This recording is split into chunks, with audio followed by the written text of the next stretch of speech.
नमस्कार प्रिय विद्यार्थियों, एसपीएस स्टडी पॉइंट के इस यूट्यूब प्लेटफॉर्म पे एक बार फिर से आप सभी साथियों का बहुत बहुत स्वागत है। आज की इस वीडियो के माध्यम से BSc 6 semester zoology paper first का ऑब्जेक्टिव मॉडल पेपर मैं डिस्कस करूंगा। इस मॉडल पेपर में जो प्रश्न इंक्लूड हैं वो सभी हिंदी और इंग्लिश माध्यम में हैं। ऐसे विद्यार्थी जिनका ओएमआर सीट पर एग्जाम लगा हुआ है, जैसे कि दीनदयाल उपाध्याय गोरखपुर विश्वविद्यालय के स्टूडेंट, अगर आप इस वीडियो को वॉच कर रहे हैं, बहुत ही मोस्ट इंपॉर्टेंट आपके लिए होगा। राजा महेंद्र प्रताप अलीगढ़ यूनिवर्सिटी के लिए इंपॉर्टेंट है। एमजेपीआरयू बरेली विश्वविद्यालय, बीयू झांसी, मां शाकुंभरी विश्वविद्यालय, सिद्धार्थ यूनिवर्सिटी, या आपका महात्मा गांधी काशी विद्यापीठ हो। अगर आप डॉक्टर राम मनोहर लोहिया अवध यूनिवर्सिटी के स्टूडेंट हैं, आप सबके लिए मोस्ट इंपॉर्टेंट होगा दोस्तों। साथ ही साथ चौधरी चरण सिंह मेरठ विश्वविद्यालय के लिए, आगरा विश्वविद्यालय के लिए, कानपुर यूनिवर्सिटी से अगर आप हैं तो आप सबके लिए इंपॉर्टेंट होगा। तो कहने का तात्पर्य है दोस्तों कि ऑल यूनिवर्सिटी में सभी सिलेबस सेम है, तो आप चाहे जिस यूनिवर्सिटी से हो सबके लिए इंपॉर्टेंट रहेगा। सभी यूनिट्स के जितने भी महत्वपूर्ण टॉपिक हैं उनसे जो बनने वाले एमसीक्यूज हैं उनको हमने यहाँ पर सेलेक्ट किया है। 500 प्लस एमसीक्यू प्रश्नों को आज हम देखने वाले हैं। तो सभी साथी वीडियो को लाइक शेयर कर दीजिएगा। एक ही वीडियो आप सबके लिए रामबाण होगा, पूरा पाठ्यक्रम एक ही वीडियो में कवर हो जाएगा आपका, ठीक है। अगर आपने पूरी वीडियो देख ली 100% 75 में से 75 मार्क्स आपको मिलेंगे। चलिए स्टार्ट करते हैं आज की इस क्लास को, सॉल्व करते हैं इस प्रश्न पत्र को। तो पहला प्रश्न आपके स्क्रीन पे आ चुका है। क्वेश्चन है कि अंग के विकास का अध्ययन कहलाता है, study of development of organs is called. पहला ऑप्शन ए, इसमें दिया गया मॉर्फोलॉजी, बी ऑप्शन ऑर्गेनोजेनेसिस, सी है हिस्टोलॉजी, और डी दिया गया मार्फोजेनेसिस। तो करेक्ट उत्तर इसमें हो जाएगा आपका अंगों के जो विकास है उसको क्या कहते हैं, अंगों के विकास को क्या कहा जाता है, ऑर्गेनोजेनेसिस कहा जाता है। आंसर हो जाएगा ऑप्शन नंबर 20 प्रश्न का सही उत्तर। चलिए नेक्स्ट क्वेश्चन की तरफ। प्रश्न नंबर सेकंड, दूसरा क्वेश्चन आपके स्क्रीन पे आ चुका है। ऑर्गेनोजेनेसिस किस अवस्था के बाद प्रारंभ होता है, organogenesis start after which stage. तो दोस्तों याद रखेंगे आप सभी, ये जो स्टार्ट होता है ये गैस्टुला के बाद होता है। ऑर्गेनोजेनेसिस किस अवस्था के बाद, तो गैस्टुला अवस्था के बाद प्रारंभ होता है। आंसर हो जाएगा ऑप्शन नंबर सी इस प्रश्न का सही उत्तर। चलिए अगले क्वेश्चन की तरफ। प्रश्न नंबर 3, अंग निर्माण के दौरान भ्रूण में सबसे पहले बनने वाला अंग पूछा गया है। The first organ to be formed in the embryo during the organogenesis is. तो जिसमें ऑप्शन दिया गया है आपका ए, जिसमें नर्वस सिस्टम यानी कि तंत्रिका तंत्र, डाइजेस्टिव सिस्टम पाचन तंत्र, और ऑप्शन सी दिया गया संवेदी अंग, और डी ऑप्शन दिया गया है कार्डियोवैस्कुलर सिस्टम, ठीक है। तो इस क्वेश्चन का जो सही आंसर हो जाएगा ऑप्शन नंबर डी। अंग निर्माण के दौरान भ्रूण में सबसे पहले बनने वाला जो अंग है वो है कार्डियोवैस्कुलर सिस्टम। आंसर हो जाएगा ऑप्शन नंबर डी इस प्रश्न का सही उत्तर। चलिए नेक्स्ट क्वेश्चन की तरफ। आपका अगला प्रश्न है क्वेश्चन नंबर 4, जिसमें है कि मनुष्य के भ्रूण में अंग निर्माण का समय है। The time of organ formation in the human embryo is. तो इसमें मनुष्य के भ्रूण में के अंग में जो निर्माण का समय है वो 3 से 8 वीक है। कितना है, 3 से 8 वीक, इसलिए आंसर हो जाएगा ऑप्शन नंबर ए इस प्रश्न का सही उत्तर। नेक्स्ट क्वेश्चन लेंगे प्रश्न नंबर 5, और पांचवा क्वेश्चन है कि अंग निर्माण की प्रक्रिया में कितने जनिक स्तर का निर्माण होता है। How many germ layer are formed during the process of organ formation.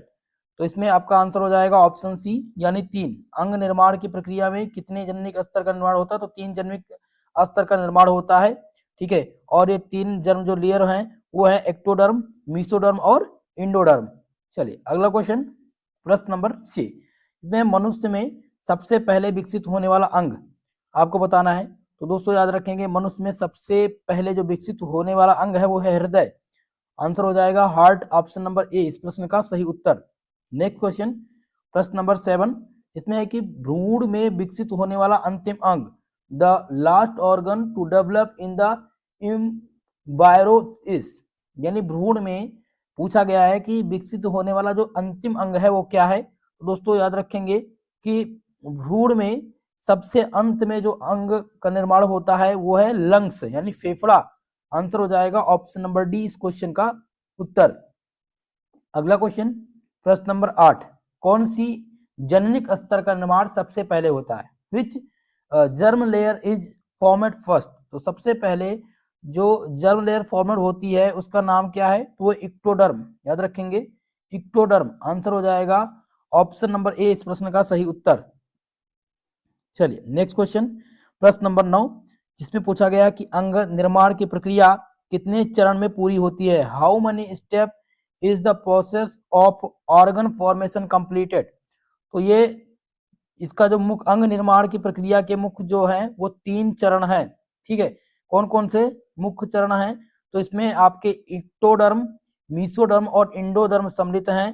तो आंसर हो जाएगा इसमें 9 नंबर प्रश्न का ऑप्शन नंबर आपका सी करेक्ट उत्तर, यानी 3। चलिए नेक्स्ट क्वेश्चन, प्रश्न नंबर 10, जिसमें है अंग निर्माण का पहला चरण, the first step of organ formation. अंग निर्माण का जो पहला चरण है वो क्या है? तो दोस्तों याद रखेंगे, पहला चरण फोल्डिंग होती है। अंग निर्माण का जो पहला चरण है वो फोल्डिंग है, यानी फोल्ड्स है। आंसर हो जाएगा ऑप्शन नंबर ए इस प्रश्न का उत्तर। चलिए अगले क्वेश्चन की तरफ। सभी लोग वीडियो को लाइक शेयर कर दीजिएगा भाई। जितने भी स्टूडेंट हमारे इस वीडियो को वॉच कर रहे हैं, आप सबसे निवेदन है, अगर अभी तक हमारे से यूट्यूब चैनल को सपोर्ट नहीं किया है, चैनल को सब्सक्राइब नहीं किया है, तो प्लीज चैनल को सब्सक्राइब कर लीजिएगा, वीडियो को लाइक जरूर कर दीजिएगा। चलिए अगले प्रश्न की ओर। प्रश्न नंबर 11 आपकी स्क्रीन पे है, जिसमें है अंगों का अपूर्ण विकास कहलाता है। Incomplete development of organ is called. तो अंगों का अपूर्ण जो विकास होता है इसको क्या कहते हैं दोस्तों? तो याद रखेंगे, इसको कहा जाता है हाइपोप्लेसिया। क्या कहते हैं? हाइपोप्लेसिया। आंसर हो जाएगा ऑप्शन नंबर 20 प्रश्न का सही उत्तर। हाइपरप्लेसिया नहीं होगा, हाइपोप्लेसिया होगा, ध्यान रखेंगे, इसी में कंफ्यूज हो जाते हैं स्टूडेंट। ठीक है, तो अगर आपसे प्रश्न आए कि अंगों का अपूर्ण विकास क्या कहलाता है, तो आप क्या बताएंगे? हाइपोप्लेसिया होता है अंगों का अपूर्ण विकास। अगला क्वेश्चन, प्रश्न नंबर 12, और इस क्वेश्चन में है कि किसी अंग में रीजनरेशन की क्षमता होती है। Which organ has the capacity of regeneration. तो दोस्तों रीजनरेशन जो करता है वो लीवर, लीवर में क्या होता है? रीजनरेशन होता है। आंसर हो जाएगा ऑप्शन ए इस प्रश्न का सही उत्तर। बहुत ही मोस्ट इंपॉर्टेंट क्वेश्चन है, बार बार ये क्वेश्चन रिपीट होता है कि पूछा जाए कि किस अंग में रीजनरेशन की कैपेसिटी होती है, तो लीवर याद रखेंगे, लीवर में रीजनरेशन की क्षमता होती है। चलिए प्रश्न नंबर 13, जिसमें प्रश्न है कि किस अंग में लगातार विकास की क्षमता होती है। Which organ has capacity for continuous development. तो कंटिन्यूअस जो डेवलपमेंट करता है वो कौन करता है? वो ब्रेन करता है। क्या करता है? ब्रेन, मस्तिष्क। मस्तिष्क एक ऐसा अंग है जो लगातार विकास करता है, यानी कि इसमें विकास करने की क्षमता होती है। आंसर हो जाता है ऑप्शन सी इस प्रश्न का सही उत्तर। चलिए नेक्स्ट क्वेश्चन, प्रश्न नंबर 14 आपके स्क्रीन पे आ चुका है, और इसमें पूछा गया है कि शरीर का सबसे बड़ा अंग कौन सा है? The largest organ of the body. तो बॉडी की सबसे लार्जेस्ट जो अंग है वो कौन सी है? तो यहाँ पर स्किन, याद रखेंगे, त्वचा, ये शरीर का सबसे बड़ा अंग है। आंसर हो जाएगा ऑप्शन नंबर डी इस प्रश्न का सही उत्तर। नेक्स्ट क्वेश्चन, प्रश्न नंबर 15, कोशिकीय सतह पर आंखें कितनी प्रकार की होती हैं? मोस्ट इंपॉर्टेंट क्वेश्चन है। How many types of eyes are there at the cellular level. तो सेलुलर लेवल पर जो आईज के प्रकार हैं, यानी आंख के प्रकार हैं, वो कितने हैं? तो याद रखेंगे 2 प्रकार हैं, सिंपल और कंपाउंड, ये 2 प्रकार के होते हैं। 15 नंबर प्रश्न में आंसर हो जाएगा ऑप्शन बी। अगर ऑप्शन 2 नहीं लिखा होता, अगर पूछा जाता कि कोशिकीय स्तर पर आंखें की प्रकार कितनी होती है, और उसमें सिंपल और कंपाउंड ऑप्शन में मिल जाएगा, तो आप लगाइएगा सही उत्तर। तो कोशिकीय स्तर पर आंखें कितनी प्रकार होती हैं? 2 प्रकार, कौन कौन सी? सिंपल और कंपाउंड। ओके, चलिए नेक्स्ट क्वेश्चन, प्रश्न नंबर 16, और इसमें पूछा गया है आंखों का विकास होता है, development of eyes takes place from. Most important question है। तो आंखों का जो विकास होता है ये कहां पर होता है? तो ब्रेन वॉल में होता है। ये कहां पर होता है दोस्तों?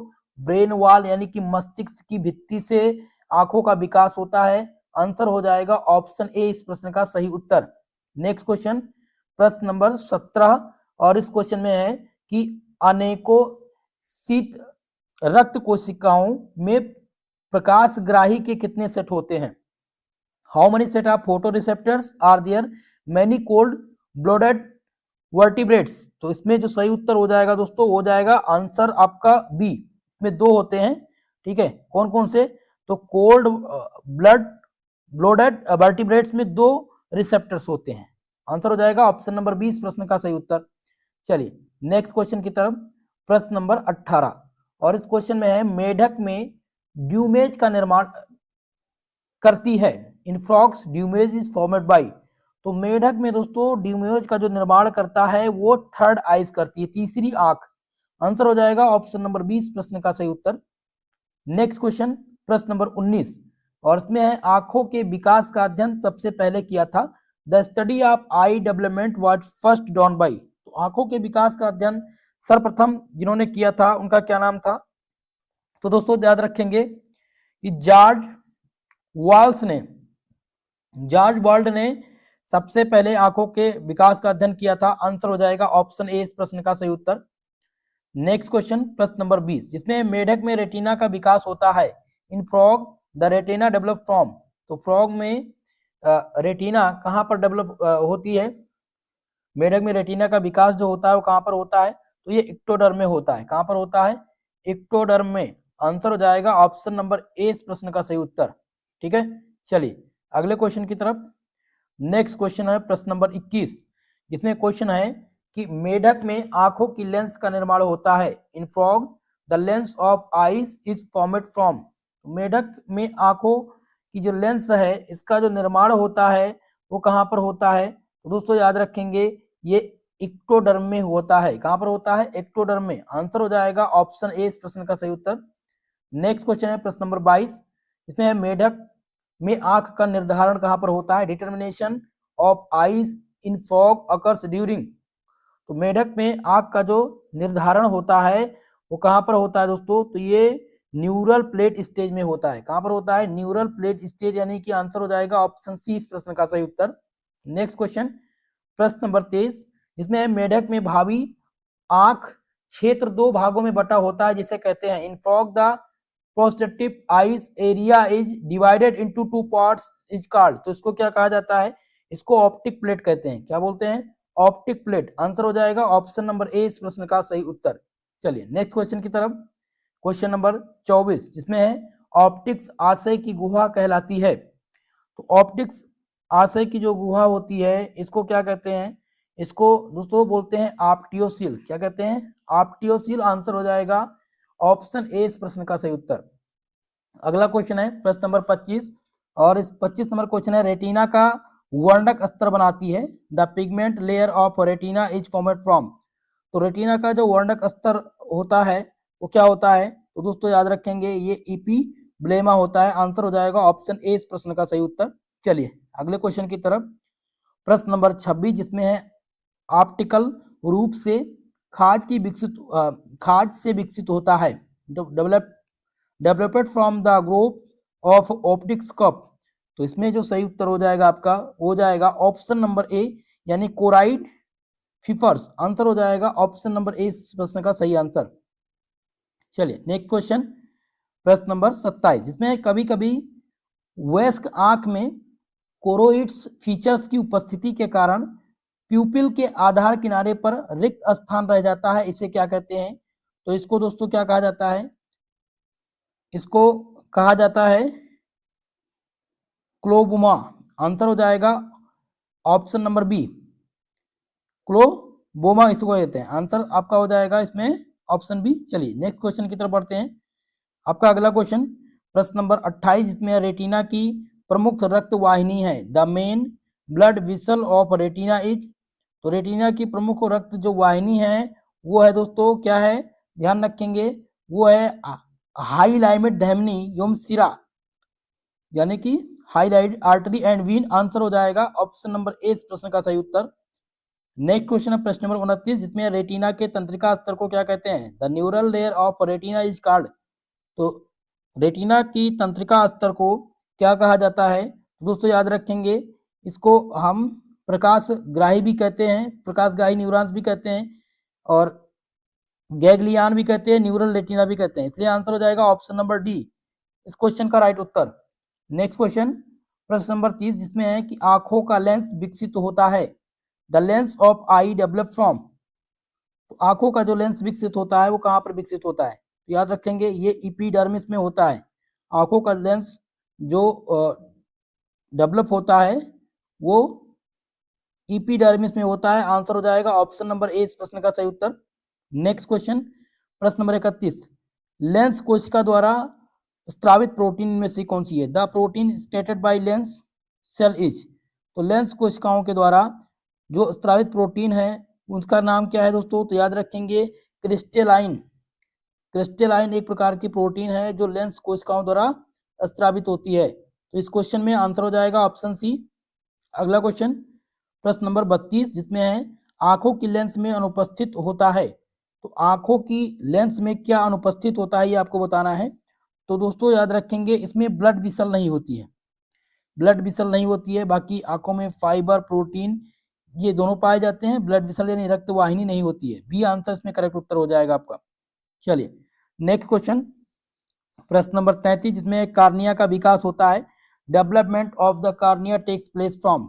तो कार्निया का विकास जो होता है वो कहाँ पर होता है? तो दोस्तों कार्निया का जो विकास होता है वो आउटर एक्टोडर्म में होता है। कहाँ पर होता है? Outer ectoderm. आंसर हो जाएगा ऑप्शन नंबर ए इस प्रश्न का आंसर। चलिए नेक्स्ट क्वेश्चन की तरफ, प्रश्न नंबर 34, जिसमें कार्निया होती है। कार्निया क्या होती है? कठोर होती है या पारदर्शी होती है या अर्ध पारदर्शी होती है? तो दोस्तों याद रखेंगे कार्निया ये ट्रांसपेरेंट होती है, पारदर्शी होती है। क्या होती है? पारदर्शी। इसलिए आंसर हो जाएगा 34 में ऑप्शन बी उत्तर। अगला क्वेश्चन, प्रश्न नंबर 35, जिसमें कार्निया के विकास के लिए आवश्यक है। Necessary for the development of the cornea is. तो कार्निया के विकास के लिए आवश्यक क्या है इसमें? तो आवश्यक है लेंस की उपस्थिति और रेटिना की उपस्थिति, ये दोनों आवश्यक है लेंस के निर्माण के लिए, और इसीलिए ऑप्शन हो जाएगा इसमें सी राइट उत्तर। अगला क्वेश्चन, प्रश्न नंबर 36, जिसमें है कोराइड आवरण तथा स्केलेरिया का विकास होता है। तो कोराइड आवरण तथा स्केलेरिया का जो विकास होता है ये कहाँ पर होता है? तो दोस्तों याद रखेंगे ये होता है कहाँ पर? बहुत ही इंपॉर्टेंट है, मीसेनकाइमा में। ओके, आंसर हो जाएगा ऑप्शन नंबर बी इस प्रश्न का सही उत्तर। चलिए प्रश्न नंबर 37, इसमें है आंखों का विकास उदाहरण है। Eyes development is an example of. तो आंखों का जो विकास है ये किसका उदाहरण है? तो ये उदाहरण है दोस्तों नेचुरल एक्टोडर्म का। आंसर हो जाएगा इसमें ऑप्शन नंबर डी इस प्रश्न का सही उत्तर। चलिए अगले क्वेश्चन की तरफ, प्रश्न नंबर 38, और इसमें है कि मीसोडर्मल अंग के विकास का उदाहरण कौन सा है? Example of development of mesodermal organ. तो मीसोडर्मल अंग के विकास का जो उदाहरण है वो है दोस्तों ये सभी ऑल ऑफ एबव, यानी उपांगों का विकास, अच्छे कंकाल का विकास और किडनी का विकास, ये सभी मीसोडर्मल अंग के विकास के उदाहरण हैं। इसलिए आंसर हो जाएगा ऑप्शन नंबर डी इस प्रश्न का सही उत्तर। चलिए अगले क्वेश्चन की तरफ, प्रश्न नंबर 39, जिसमें है कि टेरापोड में लिम्ब का विकास होता है। Limbs is tetrapod develop from. तो टेरापोड में लिम्ब का जो विकास होता है वो कहाँ पर होता है? तो लिम्ब बर्ड में होता है। कहाँ पर होता है? Limb bird. आंसर हो जाएगा ऑप्शन ए इस प्रश्न का सही उत्तर। नेक्स्ट क्वेश्चन है प्रश्न नंबर 40, जिसमें टेडपोल में कितनी होती है? टेडपोल में कितनी होती है? हाउ मनी किडनी पूछा गया है। How many kidney are there tadpole. तो टेडपोल में जो किडनी होती है वो क्या होती है? तो दोस्तों याद रखेंगे वो प्रोनेफ्रॉन होती है। आंसर हो जाएगा ऑप्शन नंबर ए इस प्रश्न का सही उत्तर। नेक्स्ट क्वेश्चन है प्रश्न नंबर 41, 41 नंबर क्वेश्चन, जिसमें है कि मीसोनेफ्रॉन एवं मेटानेफ्रॉन यूरिनिफेरस नालिकाओं से बनी किडनी कहलाती है। तो इस किडनी को क्या कहते हैं? तो इस किडनी को दोस्तों कहा जाता है ऑपिस्थ्योनेफ्रिक। आंसर हो जाएगा ऑप्शन नंबर सी इस प्रश्न का सही उत्तर। नेक्स्ट क्वेश्चन है प्रश्न नंबर 42, जिसमें है कि मेढक की प्रोनफ्रोस एवं ओविस्टोनेफ्रोस किडनी विकसित होती है। तो ये जो किडनी होती है ये कहाँ पर विकसित होती है दोस्तों? तो ये विकसित होती है बोथ ए एंड बी, दोनों में विकसित होती है। ठीक है, यानी कि मीसोमेयर और नेफ्रोटोम में, ये दोनों में विकसित होती है। इसलिए आंसर हो जाएगा ऑप्शन नंबर डी इस प्रश्न का सही उत्तर।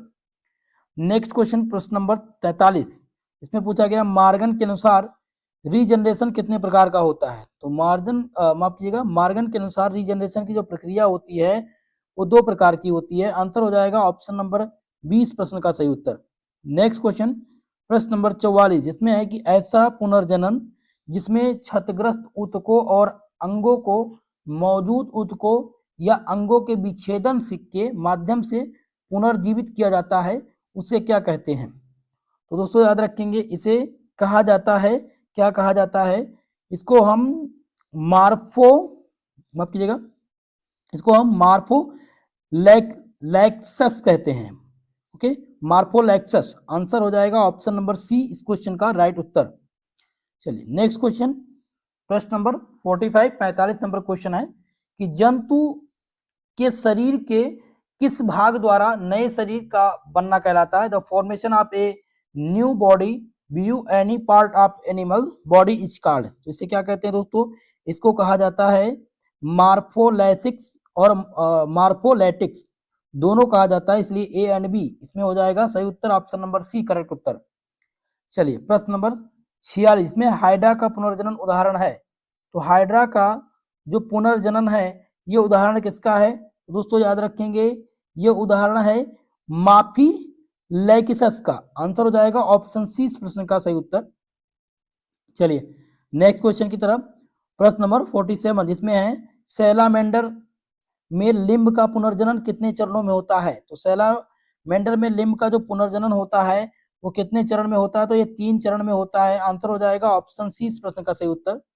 नेक्स्ट क्वेश्चन है प्रश्न नंबर 48 जिसमें सैलामेंडर के लिम्ब के रीजनरेशन का पहला चरण क्या है? तो सैलामेंडर के लिम्ब के रीजनरेशन का जो पहला चरण है वो क्या कहलाता है? तो पहले चरण को क्या कहते हैं? इसको हम प्री ब्लास्टेमा स्टेज कहते हैं। आंसर हो जाएगा ऑप्शन ए इस प्रश्न का सही उत्तर। चलिए अगला क्वेश्चन प्रश्न नंबर 49 इसमें पक्षियों का भ्रूण होता है। The embryo of birds. तो पक्षियों का जो भ्रूण होता है वो क्या होता है दोस्तों? वो मेरोब्लास्ट होता है। आंसर हो जाएगा ऑप्शन नंबर सी इस प्रश्न का सही उत्तर। नेक्स्ट क्वेश्चन आपकी स्क्रीन पे आ चुका है, क्वेश्चन नंबर 50 जिसमें है रिपीटेटिव रीजनरेशन देखा गया। Repetitive regeneration has been seen in. तो रिपीटेटिव रीजनरेशन ये जो देखा गया है ये कहां पर देखा गया है? तो ये हाइड्रा में देखा गया है। कहां पर? हाइड्रा में। आंसर हो जाएगा ऑप्शन सी इस प्रश्न का सही उत्तर। नेक्स्ट क्वेश्चन, क्वेश्चन नंबर 51 जिसमें है अलैंगिक प्रजनन की कौन सी विधि रीजनरेशन की विधि है? Which most of asexual reproduction is a method of regeneration. तो अलैंगिक प्रजनन की जो रीजनरेशन की विधि है वो क्या है दोस्तों? याद रखेंगे, ये जो विधि है इसको हम क्या कहते हैं? फ्रेगमेंटेशन, विखंडन इसको कहते हैं। आंसर हो जाएगा ऑप्शन नंबर 20 प्रश्न का सही उत्तर। चलिए अगले प्रश्न की ओर। नेक्स्ट क्वेश्चन है प्रश्न नंबर 52 कोशिका विभाजन द्वारा क्षतिग्रस्त ऊतक की मरम्मत कहलाती है। Repair of damage tissue by cell division is called. कोशिका विभाजन द्वारा क्षतिग्रस्त ऊतक की जो मरम्मत कहलाती है उसको क्या कहते हैं? तो दोस्तों इसको याद रखेंगे, इसको क्या कहा जाता है? इसको कहते हैं एपीमार्फोसिस रीजनरेशन। आंसर हो जाएगा ऑप्शन नंबर सी इस प्रश्न का सही उत्तर। नेक्स्ट क्वेश्चन प्रश्न नंबर 53 और 53 नंबर प्रश्न है कि एक प्रक्रिया जिसमें कुछ अंग की मृत और जीर्ण कोशिकाओं को लगातार नई कोशिकाओं द्वारा प्रतिस्थापित किया जाता है इसको क्या कहते हैं? तो इसको दोस्तों क्या कहा जाता है? इसको क्या कहते हैं? याद रखेंगे, इसको हम क्या कहते हैं? रीस्टोरेटिव रीजनरेशन, पुनर्स्थापनात्मक पुनर्जनन इसे कहते हैं। आंसर हो जाएगा ऑप्शन नंबर डी इस प्रश्न का सही उत्तर। चलिए अगला क्वेश्चन प्रश्न नंबर 54 और 54 नंबर क्वेश्चन में है कि शरीर के अंगों से नई व्यक्तिगत इकाई जन्म देने की क्षमता क्या कहती है? The ability of given birth to a new individual unit from body parts is called. तो इसको क्या कहते हैं? इसको दोस्तों कहा जाता है इपोमॉर्फोसिस कहते हैं। इसको क्या कहते हैं? इपोमॉर्फोसिस। ठीक है, तो इसमें आपका जो सही उत्तर हो जाएगा प्रश्न नंबर 54 में वो हो जाएगा रीजनरेशन। ओके, क्या हो जाएगा? रीजनरेशन यानी पुनर्जनन। शरीर के अंगों से नई व्यक्तिगत इकाई को जन्म देने वाली जो क्षमता होती है वो पुनर्जनन कहलाती है। चलिए नेक्स्ट क्वेश्चन है प्रश्न नंबर 55, और इसमें किसी अंग या पद का पुनर्जनन उदाहरण है। तो ये जो उदाहरण है किसका उदाहरण है, तो ये एपोमॉर्फोसिस का उदाहरण है। आंसर हो जाएगा ऑप्शन नंबर ए इस प्रश्न का सही उत्तर। नेक्स्ट क्वेश्चन प्रश्न नंबर 56, जिसमें कि एक पूर्ण विकसित लार्वा को अल्प विकसित वयस्क के रूपांतरण, जो उसका रूपांतरण होता है, ये क्या कहलाता है? The transformation of A fully developed larva into A under developed adult is called. तो इसको क्या कहते हैं? इसको कहा जाता है दोस्तों रेट्रोग्रेसिव मेटामॉर्फोसिस। तो इसमें जो सही उत्तर हो जाएगा option number B, retrogressive metamorphosis. कहते हैं किसको कहते हैं? जब एक पूर्ण विकसित लार्वा को अल्प विकसित वयस्क के रूपांतरण में कहलाता है, यानी कि एक पूर्ण विकसित लार्वा को अल्प विकसित वयस्क के रूपांतरण जब होता है तो उसको क्या कहते हैं? Retrogressive Metamorphosis. चलिए नेक्स्ट क्वेश्चन प्रश्न नंबर 57, जिसमें रेट्रोग्रेसिव मेटामॉर्फोसिस का कारण क्या है? तो इसका जो कारण है वो क्या है दोस्तों? एसिडिया इसका कारण है। आंसर हो जाएगा ऑप्शन ए इस प्रश्न का सही उत्तर। चलिए अगले क्वेश्चन की तरफ। प्रश्न नंबर 58, जिसमें प्रोग्रेसिव मेटामॉर्फोसिस पाई जाती है। Progressive Metamorphosis is found in. तो प्रोग्रेसिव मेटामॉर्फोसिस ये जो पाया जाता है ये कहाँ पर पाया जाता है? ये उभयचर और कीट दोनों में पाया जाता है। ठीक है, एम्फीबियस और इंसेक्ट यानी कीटों में, दोनों में पाया जाता है। तो आंसर हो जाएगा ऑप्शन नंबर 20 प्रश्न का सही उत्तर। नेक्स्ट क्वेश्चन प्रश्न नंबर 59, जिसमें मछलियों में पाया जाने वाला ब्लास्टुला है। तो मछलियों में पाया जाने वाला जो ब्लास्टुला है वो क्या है? तो दोस्तों याद रखेंगे इसका जो नाम है वो क्या है? डिस्कोब्लास्टुला। आंसर हो जाएगा ऑप्शन नंबर 20 प्रश्न का सही उत्तर। नेक्स्ट क्वेश्चन प्रश्न नंबर 60, इसमें भ्रूण में श्वसन का कार्य किसके द्वारा किया जाता है? The function of respiration in the embryo is performed by. भ्रूण में श्वसन का कार्य किसके द्वारा होता है? तो ये होता है किसके द्वारा होता है दोस्तों? तो ध्यान रखेंगे ये जो होता है ये अपरा पोषिका के द्वारा होता है। आंसर हो जाएगा ऑप्शन नंबर सी इस प्रश्न का सही उत्तर। प्रश्न नंबर 61, स्तनियों की नाभिका रिजिजू में पाया जाता है। Found in umbilical cord of mammals. स्तनियों की नाभिका रिजिजू में क्या पाया जाता है? तो इसमें जो पाया जाता है वो पाया जाता है दोस्तों अपरा पोषिका शिरायोम धमनी। आंसर हो जाएगा ऑप्शन नंबर 20 प्रश्न का सही उत्तर। नेक्स्ट क्वेश्चन है प्रश्न नंबर 62, जिसमें निषेचन की सामर्थ्यता प्राप्त करने हेतु शुक्राणुओं का मादा जनन तंत्र में कुछ रहना आवश्यक होता है, इसे क्या कहते हैं? तो इसको दोस्तों क्या कहते हैं? इसको कहा जाता है, क्या कहा जाता है? कैपिसिटेशन। क्या कहते हैं? कैपिसिटेशन कहते हैं। आंसर हो जाएगा ऑप्शन नंबर सी इस प्रश्न का सही उत्तर। अगला क्वेश्चन है प्रश्न नंबर 63, जिसमें मानव में गर्भावस्था होती है। गर्भावधि पूछा गया है कि मानव में कितने दिन का होता है। तो बहुत ही इंपॉर्टेंट क्वेश्चन है और ये बार बार प्रश्न आता रहता है। ठीक है, तो 280 दिन याद रखेंगे। आंसर हो जाएगा ऑप्शन नंबर 20 प्रश्न का सही उत्तर। अगला क्वेश्चन प्रश्न नंबर है 64, जिसमें भ्रूण को बाह्य धक्कों से सुरक्षा प्रदान करने वाला द्रव कौन सा है? Which flood provide protection to the embryo from external shock। तो एक्सटर्नल शॉक से जो बचाता है वो कौन सा है? तो दोस्तों याद रखेंगे कि ये जो बचाता है वो है उल्ब द्रव। आंसर हो जाएगा ऑप्शन नंबर 20 प्रश्न का सही उत्तर। नेक्स्ट क्वेश्चन है प्रश्न नंबर 65, जिसमें कि एक भ्रूणीय झिल्ली जो भ्रूण को बाह्य आघात में सुरक्षा प्रदान करती है क्या कहलाती है? तो एक भ्रूण झिल्ली जो भ्रूण को बाह्य आघात में सुरक्षा प्रदान करती है उसे क्या कहा जाता है? तो दोस्तों याद रखेंगे उसको क्या कहते हैं? उसको एमिनयन कहते हैं। क्या कहते हैं? एमिनयन, यानी इसको हिंदी में ऊर्ब बोलते हैं। आंसर हो जाएगा ऑप्शन ए इस प्रश्न का सही उत्तर। नेक्स्ट क्वेश्चन प्रश्न नंबर 66, इसमें है कि गर्भ में स्थित बच्चे का मूत्राशय होता है। तो गर्भ में स्थित जो बच्चे का मूत्राशय होता है वो कैसा होता है दोस्तों? वो याद रखेंगे आप सभी, कैसा होता है? अपरा पोषिका होता है। आंसर हो जाएगा ऑप्शन नंबर 20 प्रश्न का सही उत्तर। नेक्स्ट क्वेश्चन है प्रश्न नंबर 67, मनुष्य होता है मैन इज। तो मनुष्य कैसा क्या होता है? तो दोस्तों याद रखेंगे मनुष्य जरायुज होता है। कैसा होता है? जरायुज। आंसर हो जाएगा ऑप्शन नंबर 20 प्रश्न का सही उत्तर। नेक्स्ट क्वेश्चन है प्रश्न नंबर 68। अंडे देने वाली स्तनी होती हैं। Egg laying mammals are. अंडे देने वाली जो स्तनी होती हैं वो होती हैं, क्या होती हैं दोस्तों? मोनोट्रिम्स होती हैं। आंसर हो जाएगा ऑप्शन नंबर 20 प्रश्न का सही उत्तर। अगला क्वेश्चन है जरायुज का अर्थ क्या होता है? तो जरायुज का जो अर्थ होता है वो क्या होता है दोस्तों? बच्चे को जन्म देना, ये जरायुज का अर्थ होता है। तो आंसर हो जाएगा इसमें ऑप्शन नंबर ए इस प्रश्न का सही उत्तर। चलिए अगला क्वेश्चन प्रश्न नंबर 70, जिसमें मुर्गी में अंडाणु का निर्माण होता है। In hen the formation of ovum takes place in. तो मुर्गी में अंडाणु का जो निर्माण होता है वो कहाँ पर होता है? तो दोस्तों ये जो होता है ये केवल लेफ्ट ओवरी में होता है। कहाँ पर? लेफ्ट ओवरी में। आंसर हो जाएगा ऑप्शन नंबर ए इस प्रश्न का सही उत्तर। तो अगर पूछा जाए in hen the formation of ovum takes place in left ovary. Okay, चलिए अगला क्वेश्चन प्रश्न नंबर 71, जिसमें अंडे में एल्ब्यूमिन का श्रावण होता है। Secretion of albumin in egg occurs in. तो अंडे में जो एल्ब्यूमिन का श्रावण होता है वो कहाँ पर? ओवरी में होता है या फिर गर्भाशय में होता है। तो दोस्तों याद रखेंगे कि ये जो होता है कहाँ पर होता है?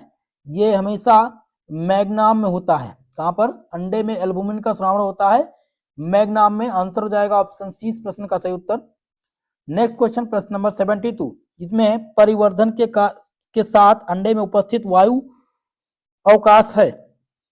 तो परिवर्धन के साथ अंडे में उपस्थित वायु जो आकाश है वो क्या होता है? इंक्रीज करता है, यानी कि बढ़ता है। आंसर हो जाएगा ऑप्शन नंबर ए इस प्रश्न का सही उत्तर।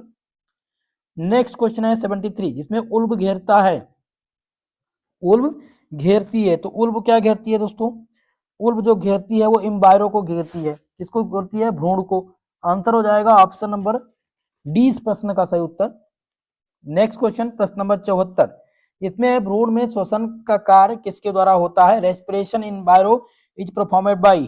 तो भ्रूण में श्वसन का जो कार्य होता है वो किसके द्वारा होता है? बहुत ही मोस्ट इंपॉर्टेंट है। तो दोस्तों याद रखेंगे ये जो होता है वो अपरा पोषिका के द्वारा होता है। अपरा पोषिका के द्वारा भ्रूण में श्वसन का कार्य होता है। चलिए प्रश्न नंबर 75, जिसमें भ्रूण बाह्य झिल्ली भ्रूण को प्रदान करती है। Extra embryonic membranes provide to the embryo. तो ये सुरक्षा प्रदान करती है या पोषण या श्वसन, तो ये तीनों प्रदान करती है। ठीक है, सुरक्षा, पोषण, श्वसन, ये सभी। आंसर हो जाएगा ऑप्शन नंबर डी इस प्रश्न का सही उत्तर। तो अगर आपसे क्वेश्चन पूछे कि भ्रूण बाह्य झिल्ली भ्रूण को क्या प्रदान करती है, तो ये प्रोटेक्शन, न्यूट्रिशन, रेस्पिरेशन, ये सारी चीज करती है। ओके, चलिए अगला क्वेश्चन प्रश्न नंबर 76, जिसमें मुर्गी के अंडे में एल्ब्यूमिन का श्रावण अंडवाहिनी के किस भाग में किया जाता है? तो ये किस भाग में किया जाता है दोस्तों? ये मैग्नाम में होता है। कहां पर? मैग्नाम में। आंसर हो जाएगा ऑप्शन ए इस प्रश्न का सही उत्तर। चलिए प्रश्न नंबर 77 नंबर क्वेश्चन है, यदि मुर्गी के अंडे में कवच पर प्लास्टर ऑफ पेरिस का आलेप कर दिया जाए तो भ्रूण की कौन सी क्रिया प्रभावित होगी?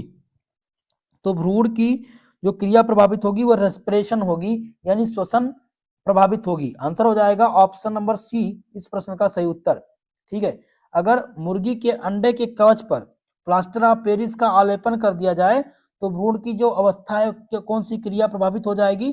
तो वो श्वसन, रेस्पिरेशन नहीं कर पाएगा। ओके, चलिए अगला क्वेश्चन प्रश्न नंबर 78, जिसमें मुर्गी के अंडे सक्रिय जीव द्रव्य का एक डिब के रूप में पाया जाता है, उसे क्या कहते हैं? तो इसको क्या कहते हैं दोस्तों? याद रखेंगे, इसको कहा जाता है जर्मिनल डिस्क कहते हैं। आंसर हो जाएगा ऑप्शन ए इस प्रश्न का सही उत्तर। नेक्स्ट क्वेश्चन है प्रश्न नंबर 79, जिसमें है चूजे के भ्रूणीय झिल्ली की संख्या होती है। The number of embryonic membrane in चिक इज, यानी चूजे में भ्रूण झिल्लियों की जो संख्या होती है वो कितनी होती है? तो 4 होती है। याद रखेंगे 4 होती है चूजे में भ्रूणीय झिल्लियों की संख्या। आंसर हो जाएगा ऑप्शन सी इस प्रश्न का सही उत्तर। चलिए नेक्स्ट क्वेश्चन प्रश्न नंबर 80, जिसमें है उल्ब यानी कि एमिन आन का कार्य क्या है? तो एमिन आन का जो कार्य है यानी फंक्शन है वो क्या है? तो इसका जो फंक्शन है दोस्तों वो है प्रोटेक्शन फ्रॉम शॉक्स, यानी आघातों से सुरक्षा करना। आंसर हो जाएगा ऑप्शन नंबर ए इस प्रश्न का सही उत्तर। अगला क्वेश्चन प्रश्न नंबर 81 जिसमें है यूथेरियन स्तनी का अपरा उत्पन्न होता है the placenta of eutherian mammals originate form. तो ये ऑर्गेनेट कहाँ से होता है दोस्तों, याद रखेंगे ये ऑर्गेनेट होता है कहाँ से, ये एमनिऑन से होता है, ठीक है, एमनिऑन और कोरियन तथा एलेंटाइस। ओके, आंसर लगाएंगे ऑप्शन नंबर ए इसमें एग्जैक्ट आंसर। फिलहाल एक बार इसको आप क्वेश्चन को एक बार गूगल कर लीजिएगा, यहाँ पर फिलहाल मेरे हिसाब से ऑप्शन ए सही होना चाहिए। और मैंने बुक में जो पढ़ा था एक सीरीज मेरे पास थी जिसमें एमनी ऑन है, तो ये मेरे हिसाब से गलत है, एक बार आप गूगल कर लीजिएगा, सही आंसर इसका ए ही होना चाहिए। चलिए फिलहाल अगले क्वेश्चन की तरफ बढ़ते हैं।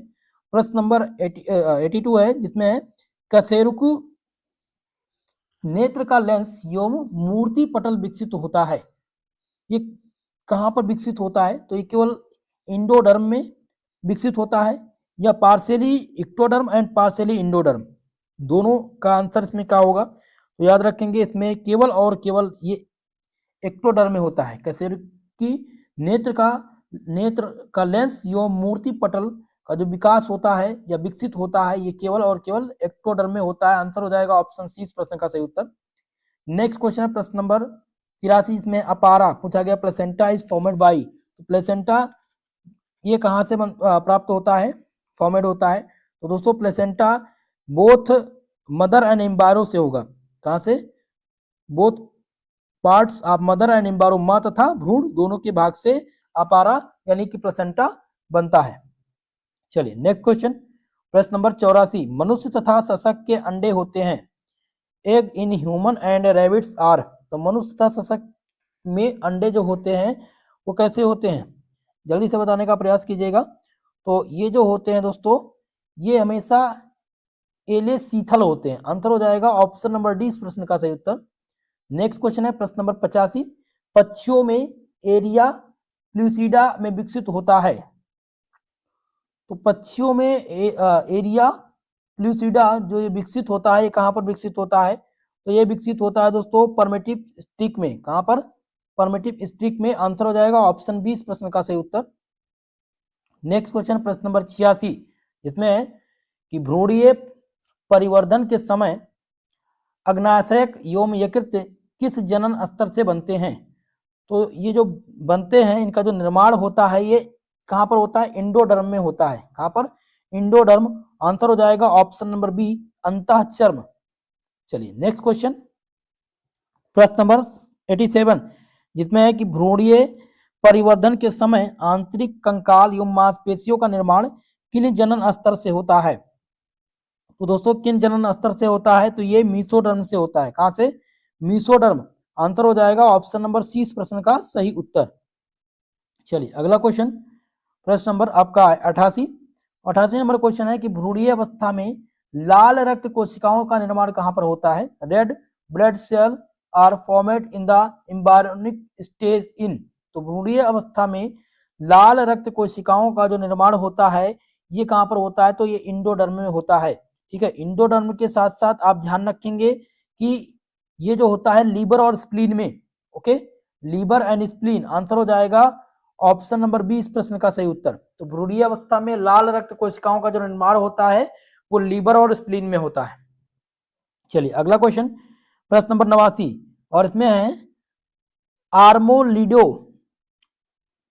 माफ कीजिएगा, आर्मोडिलो नामक स्तनधारी चतुष्क पैदा करता है क्योंकि ये इसलिए यहाँ पर इसका जो उत्तर होगा वो जाएगा इनर मास डायबेट, आंसर हो जाएगा ऑप्शन सी इनर मास और blastocyst divided into 4 parts, option C इसमें राइट उत्तर हो जाएगा।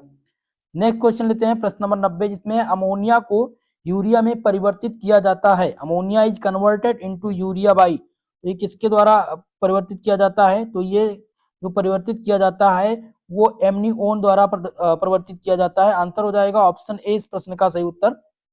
अगला क्वेश्चन प्रश्न नंबर 91 इसमें है अंडोत्सर्ग के तुरंत बाद स्तनधारियों का अंडा 1% से गिर जाता है, जिसे क्या कहते हैं? इसको क्या कहते हैं दोस्तों? तो इसको कहा जाता है, याद रखेंगे, कोरोना एडिएटा। आंसर हो जाएगा ऑप्शन नंबर ए इस प्रश्न का सही उत्तर। नेक्स्ट क्वेश्चन, प्रश्न नंबर 92, जिसमें लार्वा अवस्था में प्रजनन को कहते हैं। रिप्रोडक्शन इन लार्वा, माफ कीजिएगा, larval stage is called, reproduction in larval stage is called. तो इसको क्या कहते हैं? तो इस स्टेज को कहा जाता है दोस्तों, ध्यान रखेंगे, शावकीय जनन कहते हैं। क्या कहते हैं? शावकीय जनन। आंसर हो जाएगा ऑप्शन नंबर ए इस प्रश्न का सही उत्तर। अगला क्वेश्चन, प्रश्न नंबर 93, जिसमें है निभाग अंडों में पाया जाता है। तो निभाग अंडों में क्या पाया जाता है दोस्तों? तो ये जो पाया जाता है वो हेंस यानी मुर्गी में पाया जाता है। आंसर हो जाएगा ऑप्शन नंबर डी इस प्रश्न का सही उत्तर। नेक्स्ट क्वेश्चन, प्रश्न नंबर 94, जिसमें है शशक का प्रवासन काल होता है। तो शशक का जो प्रवासन काल होता है वो कितने दिन का होता है? वो 28 से 32 दिन का होता है। कितने दिन का? 28 से 32 दिन। आंसर हो जाएगा ऑप्शन सी इस प्रश्न का सही उत्तर। रैबिट की बात हो रही, खरगोश की बात। तो खरगोश का जो जनन काल होता है, प्रवर्सन काल जो होता है, वो 28 से 32 दिन का होता है। अगला क्वेश्चन है प्रश्न नंबर 95, जिसमें है अपरापोषिका का कार्य है। तो अपरापोषिका का जो कार्य है वो क्या है दोस्तों? तो nutrition and extension.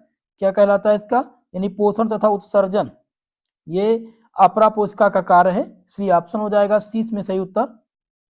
Next question है प्रश्न नंबर 96, जिसमें है कि मुर्गी के अंडे में विदलन होता है। Cleavage in hence egg is.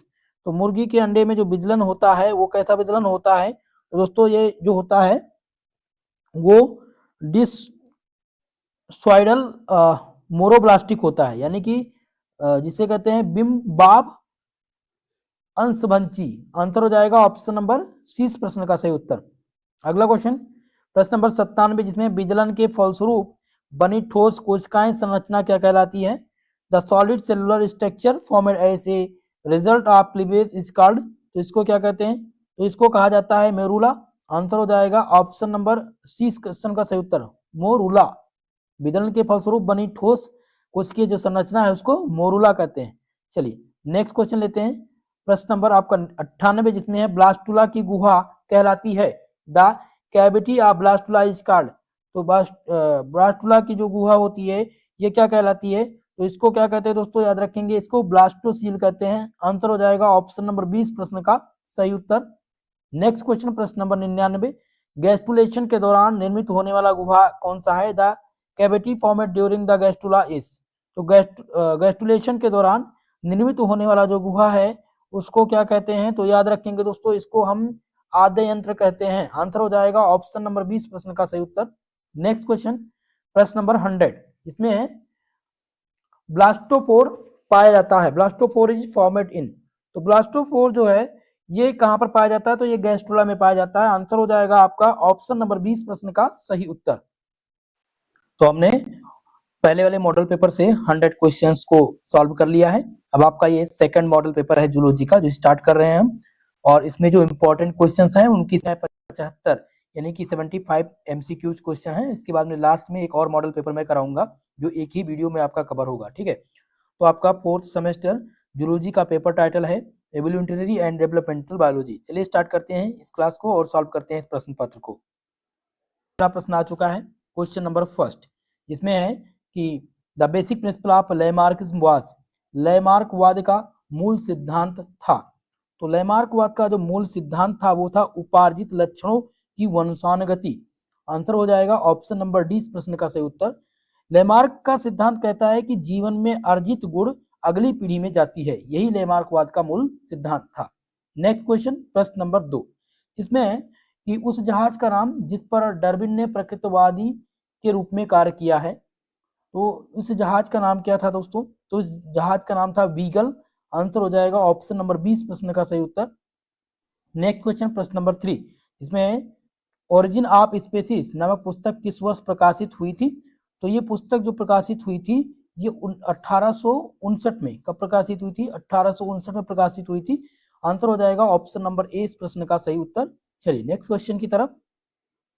Next question है प्रश्न नंबर 4, जिसमें पूछा गया है for the success for of evolution mutation must occurs in, यानी विकास की दृष्टि से उत्परिवर्तन कहाँ होने चाहिए। तो दोस्तों विकास की दृष्टि से जो उत्परिवर्तन होने चाहिए वो कहाँ पर होने चाहिए, तो आप सब याद रखेंगे ये होने चाहिए जर्म प्लाज्म डीएनए में।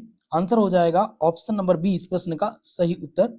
चलिए नेक्स्ट प्रश्न की ओर। सभी साथी वीडियो को लाइक शेयर कर दीजिएगा और जो भी हमारे इस चैनल पर नए हैं चैनल को सब्सक्राइब जरूर कर लीजिएगा।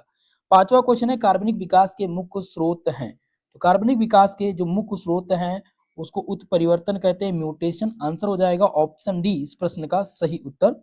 म्यूटेशन ही एवोल्यूशन का अल्टीमेट सोर्स है, ये बात भी विशेषकर ध्यान रखेंगे। प्रश्न नंबर 6 और इसमें क्वेश्चन है कि विकास हेतु उपयोग एवं अनुपयोग सिद्धांत किसने दिया था। The theory of use and disuse for evolution was given by. तो ये जो थ्योरी दी गई थी वो लैमार्क के द्वारा दी गई थी। किसके द्वारा? लैमार्क के द्वारा। आंसर हो जाएगा option C use and disuse का सिद्धांत लैमार्क ने दिया था। अगला क्वेश्चन प्रश्न number 7 according to modern synthetic theory which of the following responsible for evolution. Modern synthetic सिद्धांत के अनुसार निम्नलिखित में से कौन विकास के लिए उत्तरदायी है। तो जो विकास के लिए उत्तरदायी है दोस्तों वो है म्यूटेशन एंड नेचुरल सिलेक्शन, यानी कि उत्परिवर्तन प्राकृतिक वर्ण। आंसर हो जाएगा ऑप्शन सी इस प्रश्न का सही उत्तर। प्रश्न नंबर 8 जिसमें क्वेश्चन है the theory of continuity of germ plasma given by. Germ plasm की निरंतरता का सिद्धांत किसने दिया था। तो ये जो सिद्धांत दिया गया था वो किसके द्वारा? वीजमैन के द्वारा दिया गया था। दोस्तों हमने एक अभी इसके पहले मॉडल पेपर कराया था जिसमें हमने ह्यूगो डू ब्रीज को बताया था, तो ह्यूगो डू ब्रीज भी इसमें इंक्लूड थे। ठीक है, तो उस समय मैंने इसका रॉन्ग आंसर बता दिया था, तो लेकिन एग्जैक्ट आंसर आप ध्यान दे दीजिएगा। जर्म प्लाज्म की निरंतरता का जो सिद्धांत था वो ब्रीजमैन ने दिया है। आंसर हो जाएगा ऑप्शन 20 प्रश्न का राइट उत्तर। अगला क्वेश्चन लेते हैं प्रश्न नंबर 9 जिसमें according to Lamarckism the driving force behind evolution is. लैमार्कवाद के अनुसार विकास के पीछे प्रेरक शक्ति है। तो लैमार्कवाद के अनुसार विकास के पीछे जो प्रेरक शक्ति है वो है अंगों का उपयोग एवं अनुपयोग, use and disuse of organ. Answer हो जाएगा ऑप्शन सी इस प्रश्न का सही उत्तर। चलिए अगले प्रश्न की ओर। क्वेश्चन नंबर 10 जिसमें है चार्ल्स डार्विन ने पुस्तक में प्राकृतिक चयन द्वारा विकास के अपने सिद्धांत को रेखांकित किया। Charles Darwin outlined his theory of evolution by natural selection in the book. तो इसमें आपका जो सही उत्तर हो जाएगा on the origin of species, यानी कि प्रजातियों के उद्गम पर। चार्ल्स डार्विन ने प्रजातियों के उद्गम पर पुस्तक में प्राकृतिक चयन द्वारा विकास के अपने सिद्धांत को रेखांकित किया था। तो 10 नंबर में ऑप्शन ए आपका सही उत्तर होगा। क्वेश्चन नंबर 11 और इस क्वेश्चन में है कि कृत्रिम चयन के बारे में निम्नलिखित में से कौन सा कथन सही है। Which of the following statement is correct about artificial selection. तो आर्टिफिशियल सिलेक्शन के बारे में सही कथन का हमें यहाँ पर चयन करना है। तो पहले हम देखेंगे ऑप्शन ए। ऑप्शन ए जिसमें है इसका परिणाम स्वरूप सबसे योग्य जीव ही बचते हैं। तो इसमें आपका ये जो है एग्जैक्ट कथन नहीं है। बी कथन देखेंगे जिसमें है कि इसके अंतर्गत मनुष्य द्वारा विशिष्ट गुण वाले जीव को जानबूझकर प्रजनन किया जाता है। तो बिल्कुल आपका आंसर 20 में सही उत्तर होगा। नेक्स्ट क्वेश्चन लेते हैं प्रश्न नंबर 12 और 12 नंबर क्वेश्चन है कि निम्नलिखित में से कौन सा विकास के सिंथेटिक सिद्धांत का भाग नहीं है। निम्नलिखित में से कौन सा विकास के सिंथेटिक सिद्धांत का भाग नहीं है। तो ये दोस्तों आपका करेक्ट उत्तर इसमें से हो जाएगा 12 नंबर में ऑप्शन कौन सा सही है। इसमें आपका जो राइट उत्तर हो जाएगा ऑप्शन बी उपार्जित लक्षणों की वंशानुगति, ये आपका सही उत्तर होगा। चलिए अगले क्वेश्चन की तरफ। प्रश्न नंबर 13 जिसमें है adaptive predation is often associated with evolution, यानी अनुकूली विकरण अक्सर विकास से जुड़ा होता है। तो अनुकूली जो विकरण होता है वो अक्सर विकास से जुड़ा होता है। तो यहाँ पर आंसर हो जाएगा आपका ऑप्शन ए अपसारी, ये डाइवर्जेंट होता है यानी अपसारी होता है। ऑप्शन ए इस क्वेश्चन का राइट उत्तर होगा। 14 नंबर क्वेश्चन है कि आदर्श अनुरूप संरचनाएं विकास का परिणाम है। तो विकास का जो ये परिणाम है कैसा परिणाम है दोस्तों, ये कन्वर्जेंट एवोल्यूशन है।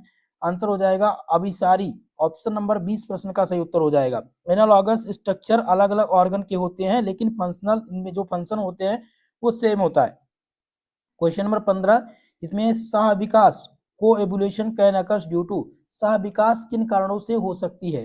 तो सह विकास किन कारणों से हो सकती है दोस्तों? तो याद रखेंगे जो सह विकास है ये किससे हो सकता है? तो ये परभक्षण पर दबाव से हो सकता है। आंसर हो जाएगा ऑप्शन बी इस क्वेश्चन का राइट उत्तर। चलिए नेक्स्ट क्वेश्चन की तरफ। प्रश्न नंबर आपका 16 और इसमें क्वेश्चन है the change in allele frequencies in a population over successive generation is features of, यानी किसी जनसंख्या में क्रम की पीढ़ियों के दौरान एलिस आवृत्तियों में परिवर्तन किसकी एक विशेषता है? तो ये जो विशेषता है ये माइक्रो एवोल्यूशन की एक विशेषता है। किसकी? Micro evolution. आंसर हो जाएगा ऑप्शन नंबर बी सूक्ष्म विकास। आंसर हो जाएगा ऑप्शन नंबर बी सही उत्तर।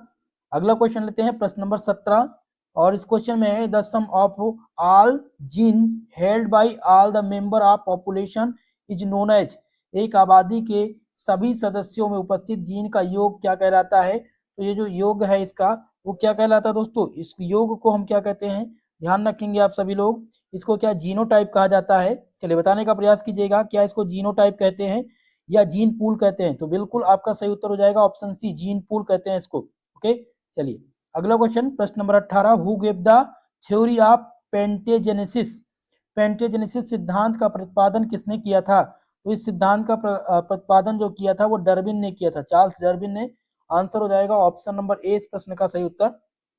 नेक्स्ट क्वेश्चन प्रश्न नंबर 19 जिसमें है the convergent evolution is illustrated by which of the following, केंद्राभिमुख विकास को निम्नलिखित में से किस उदाहरण द्वारा व्यक्त किया जाता है? तो किस उदाहरण द्वारा व्यक्त करते हैं दोस्तों? तो याद रखेंगे कुत्ता मछली एवं व्हेल, कुत्ता मछली एवं व्हेल इसमें सही उत्तर आपका हो जाएगा। अगला क्वेश्चन प्रश्न नंबर 20 और इस क्वेश्चन में है कि निम्नलिखित में से कौन जीवाश्म माफ कीजिएगा, निम्नलिखित में से कौन सा जीवित जीवाश्म माना जाता है? Which of the following is considered as living fossil, तो जीवित जीवाश्म जो माना जाता है वो कौन है? तो वो लैटिमेरिया, लैटिमेरिया को जीवित जीवाश्म माना जाता है। आंसर हो जाएगा ऑप्शन डी इस प्रश्न का राइट उत्तर। चलिए नेक्स्ट क्वेश्चन की तरफ।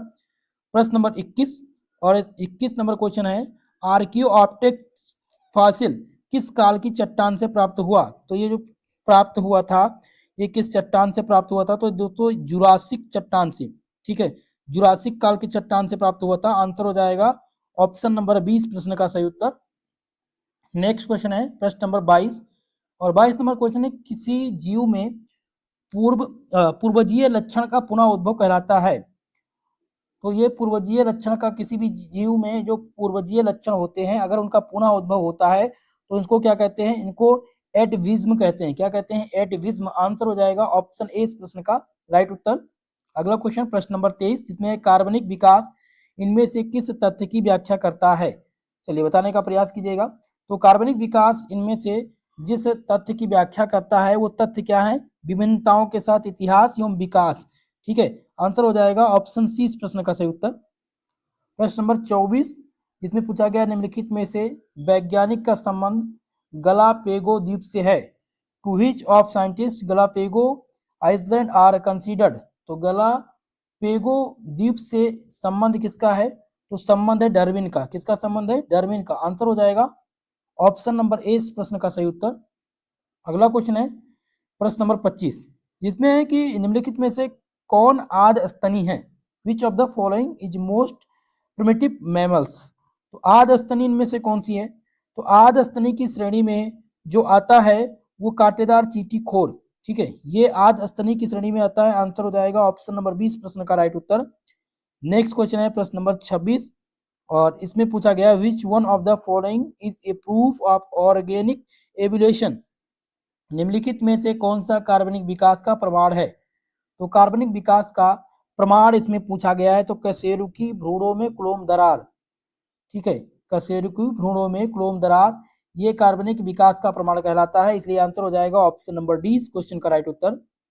प्रश्न नंबर 27 इसमें विच of the following is a connecting link between the reptiles and bird, निम्नलिखित में से कौन सारी सरीसृप एवं पक्षियों के बीच संयोजी कड़ी है? तो इनके बीच में जो संयोजी कड़ी है वो है आर्कियोप्टिक्स। आंसर हो जाएगा ऑप्शन नंबर सी इस प्रश्न का राइट उत्तर। प्रश्न नंबर 28 जिसमें क्वेश्चन है कि जीवन की उत्पत्ति कहाँ हुई है? तो जीवन की जो उत्पत्ति हुई है दोस्तों वो समुद्र में हुई है। कहां पर? समुद्र में हुई है। आंसर हो जाएगा ऑप्शन नंबर डी इस प्रश्न का सही उत्तर। चलिए नेक्स्ट क्वेश्चन की तरफ। प्रश्न नंबर 29 इसमें है which of the following gas was not present in primitive earth. निम्नलिखित में से कौन सी गैस आदि पृथ्वी पर उपस्थित नहीं थी? तो पृथ्वी पर कौन सी नहीं है? तो O2 ऑक्सीजन उपस्थित नहीं है। आंसर हो जाएगा इसमें ऑप्शन सी करेक्ट उत्तर। चलिए अगले क्वेश्चन की तरफ। प्रश्न नंबर 30 इसमें है कि there was no life of which of the following period. निम्नलिखित में से किस काल में जीवन नहीं था? जीवन किस काल में नहीं था? तो एजोइक काल में जीवन नहीं था। आंसर हो जाएगा ऑप्शन नंबर डी इस प्रश्न का राइट उत्तर। प्रश्न नंबर 31 जिसमें है in which of the following period origin of life took place. यानी निम्नलिखित में से किस काल में जीवन की उत्पत्ति हुई है? तो जीवन की जो उत्पत्ति हुई है वो प्रेकेम्ब्रियन में हुई है। कब हुई है? प्रीकेम्ब्रियन। आंसर हो जाएगा ऑप्शन सी इस प्रश्न का सही उत्तर। चलिए नेक्स्ट क्वेश्चन की तरफ। प्रश्न नंबर 32 और 32 नंबर क्वेश्चन में है कि परिपक्वन के दौरान विकसित होने वाला अंडाणु से पृथक होने वाली लघु कोशिकाएं होती है। ये जो लघु कोशिकाएं हैं ये कैसी होती हैं? तो याद रखेंगे दोस्तों ये कोशिकाएं पोलर काय होती हैं, पोलर बॉडीज होती हैं। आंसर हो जाएगा ऑप्शन ए इस प्रश्न का राइट उत्तर। नेक्स्ट क्वेश्चन प्रश्न नंबर 33 और 33 नंबर क्वेश्चन में है कि अनिषेक जनन की प्रक्रिया होता है। तो अनिषेक जनन की जो प्रक्रिया होती है ये निषेचन के बिना विखंडन या विदलन, ये cleavage of egg without fertilization. Answer हो जाएगा ऑप्शन नंबर डी। चलिए प्रश्न नंबर 34 जिसमें है कि मेढक के केस में निषेचन कहाँ होता है? तो मेढक के केस में जो निषेचन होता है ये कहाँ पर होता है? ये जल में होता है, वाटर में होता है। आंसर हो जाएगा ऑप्शन सी इस प्रश्न का राइट उत्तर। 35 नंबर क्वेश्चन आपकी स्क्रीन पे है और इसमें क्वेश्चन है कि शुक्राणु जनन की क्रिया में एक प्राथमिक शुक्राणु जन कोशिका के कितने शुक्राणु निर्मित होते हैं? तो इसमें जो शुक्राणु निर्मित होते हैं वो 4 होते हैं। आंसर हो जाएगा ऑप्शन नंबर बी इस प्रश्न का राइट उत्तर। प्रश्न नंबर 36 आपकी स्क्रीन पे आ चुका है। 36 नंबर क्वेश्चन जिसमें है कि मेढक की प्राथमिक शुक्राणु जन कोशिका में गुणसूत्रों की संख्या होती है। तो इसमें गुणसूत्रों की जो संख्या होती है टोटल वो कितनी होती है दोस्तों? तो वो टोटल गुणसूत्र की संख्या जो होती है वो होती है शुक्राणु जन कोशिका के समान होती है। आंसर हो जाएगा ऑप्शन बी इस प्रश्न का सही उत्तर। नेक्स्ट क्वेश्चन है प्रश्न नंबर 37 और इस क्वेश्चन में है कि इनमें से कौन सा माइक्रो एबुलेशन बृहत का उदाहरण है? तो माइक्रो एबुलेशन का उदाहरण जो है वो है मनुष्य और चिंपैंजी का विचलन। आंसर हो जाएगा ऑप्शन बी इस प्रश्न का राइट उत्तर। अगला क्वेश्चन है प्रश्न नंबर 38 जिसमें है कि एक जनसंख्या हार्डी वेनबर्ग संतुलन में है। समयुग्मी प्रमुख जीनोटाइप AA की आवृत्ति 0.25 है। तो विषम युग्मी जीनोटाइप AA की आवृत्ति क्या होगी? तो इसकी जो आवृत्ति होगी वो कितनी होगी दोस्तों? वो 0.50 होगी। आंसर हो जाएगा ऑप्शन नंबर 20 प्रश्न का सही उत्तर। नेक्स्ट क्वेश्चन प्रश्न नंबर 39 जिसमें है कि कोप्रोलाइट्स जीवाश्म हैं जो बने होते हैं। तो ये जो बने होते हैं किससे बने होते हैं दोस्तों? याद रखेंगे ये बने होते हैं जीवाश्म में परिवर्तित मल के पदार्थ द्वारा। आंसर हो जाएगा ऑप्शन नंबर सी इस प्रश्न का सही उत्तर। अगला क्वेश्चन है प्रश्न नंबर 40 नंबर क्वेश्चन ध्यान दीजिएगा जिसमें है कि the main method for dating fossil that are millions of years old is. Lakh वर्ष पुराने जीवाश्मों के काल निर्धारण की मुख्य विधि क्या है? तो इसकी जो मुख्य विधि है वो क्या है दोस्तों? वो रेडियो कार्बन डेटिंग है या पोटेशियम आर्गन डेटिंग है या वलच कार्यक्रम है या उपरोक्त सभी? जल्दी से बताने का प्रयास कीजिएगा इसका एग्जैक्ट आंसर आप सभी। तो इस क्वेश्चन का जो राइट उत्तर हो जाएगा option A radio carbon dating. Lakh वर्ष पुराने जीवाश्म के काल निर्धारण की जो मुख्य विधि है वो रेडियो कार्बन डेटिंग की जाती है। अगला क्वेश्चन प्रश्न नंबर 41 जिसमें है कि कार्बन 14 का अर्ध जीवन काल लगभग होता है। तो इसका जो जीवन काल लगभग होता है वो 5730 वर्ष लगभग होता है। आंसर हो जाएगा ऑप्शन नंबर ए इस प्रश्न का राइट उत्तर। अगला क्वेश्चन प्रश्न नंबर 42 जिसमें है कि आधुनिक घोड़े का सबसे पहला ज्ञात पूर्वज माना जाता है। तो इहो हिपस को आधुनिक घोड़े का सबसे पहला ज्ञात पूर्वज माना जाता है? आंसर हो जाएगा ऑप्शन ए इस प्रश्न का राइट उत्तर। अगला क्वेश्चन लेंगे प्रश्न नंबर 43, जिसमें पूछा गया है कि आमतौर पर घोड़े के जन्म स्थान माने जाते हैं। तो घोड़े का जो जन्म स्थान है वो उत्तरी अमेरिका माना जाता है। आंसर हो जाएगा ऑप्शन नंबर 20 प्रश्न का राइट उत्तर। क्वेश्चन नंबर 44 आपके स्क्रीन पे आ चुका है और इसमें पूछा गया है कि इनमें से कौन सा परिवर्तन घोड़े के विकास में नहीं हुआ है? तो घोड़े के विकास में जो नहीं हुआ है दोस्तों, वो आपका ऑप्शन डी होगा, यानी कृतक दांतों का विडिंग ऑफ इंसेटर टीथ, ये ऑप्शन डी हो जाएगा। और एक और वीडियो जिसमें मैंने इस क्वेश्चन पेपर को सॉल्व कराया था, जिसमें हमने बताया था मस्तिष्क के आकार में वृद्धि, तो ये आंसर गलत है, ऑप्शन डी ही सही होगा। क्योंकि फिलहाल ये ऑप्शन गलत क्यों हुआ था दोस्तों? ये गलत इसलिए हुआ था क्योंकि हमने एक सीरीज हमारे पास थी, ठीक है, एक फिलहाल एक बहुत सारी यूनिवर्सिटी में बहुत सारे लोग जो है, बहुत सारी यूनिवर्सिटी से जो एफिलिएटेड कॉलेज है उसमें सीरीज छपती है, जो वहाँ के प्रकाशक होते हैं वो छापते हैं। तो उसमें क्या हुआ था, वो आंसर मिसप्रिंट था, वो उन्होंने ही गलत आंसर टिक किया था। तो हमने इस क्वेश्चन को पढ़ा था उसी बुक से, तो मुझे लगा शायद ये, लेकिन जब मैंने एक बार गूगल किया और एक दो बच्चों ने कमेंट भी किया कि ये सर ये क्वेश्चन गलत है, तो फिर हमने इसको देखा, तो इसका जो एग्जैक्ट आंसर है वो कृत्रिक दांतों का चौड़ा होना, ये इसमें सम्मिलित है, ठीक है। और कुछ लोगों ने पहली बार पहली उंगली को छोड़कर सभी उंगलियों का हाथ ये भी लगाया है सही ऑप्शन। अब डिपेंड ये करता है कि यूनिवर्सिटी क्या मानेगी। फिलहाल इसका एग्जैक्ट आंसर यही होगा, आंसर डी। चलिए अगला लेते हैं क्वेश्चन, प्रश्न नंबर 45, जिसमें है कि निम्नलिखित में से किसमें अगुणित संख्या में गुणसूत्र पाए जाते हैं? तो अगुणित संख्या में जो गुणसूत्र पाए जाते हैं वो पाए जाते हैं युग्मक में, गैमेट में। आंसर हो जाएगा ऑप्शन सी इस प्रश्न का राइट उत्तर। प्रश्न नंबर 46, जिसमें in which of the following animal parthenogenesis is occur, निम्नलिखित में से कौन से जंतु में अनिषेक जनन होता है? तो जो अनुषेक जनन होता है वो मधुमक्खी में होता है, हनी बी में होता है। आंसर हो जाएगा ऑप्शन नंबर सी इस प्रश्न का राइट उत्तर। प्रश्न नंबर 47, और इसमें प्रश्न पूछा गया है कि किसी प्राणी में लैंगिक परिपक्वता के बाद वेग लक्षण के बने रहने की प्रक्रिया या क्रिया क्या कहलाती है? तो ये जो क्रिया है ये चिरभ्रूणता कहलाती है। आंसर हो जाएगा ऑप्शन नंबर सी इस प्रश्न का राइट उत्तर। प्रश्न नंबर 48, जिसमें है टेलोलेसिटल अंडाणु में पीतक उपस्थित होता है। तो ये जो पीतक उपस्थित होता है दोस्तों, ये एक ध्रुव पर उपस्थित होता है, एक पोल पर। आंसर हो जाएगा ऑप्शन नंबर ए इस प्रश्न का राइट उत्तर। चलिए अगले क्वेश्चन की तरफ, प्रश्न नंबर 49, जिसमें है कि सरीसृप एवं पक्षियों में किस प्रकार के अंडाणु निर्मित होते हैं? तो सरीसृप और पक्षियों में जो अंडाणु निर्मित होते हैं वो अति पीतकी प्रकार के होते हैं। आंसर हो जाएगा ऑप्शन नंबर ए इस प्रश्न का राइट उत्तर। अगला क्वेश्चन की तरफ बढ़ेंगे, प्रश्न नंबर माफ कीजिएगा, इसमें आप पीतकी नहीं होगा, इसमें अति पीतकी दीर्घ पीतकी होगा। आंसर हो जाएगा ऑप्शन डी। ओके, करेक्ट उत्तर हो जाएगा ऑप्शन नंबर डी।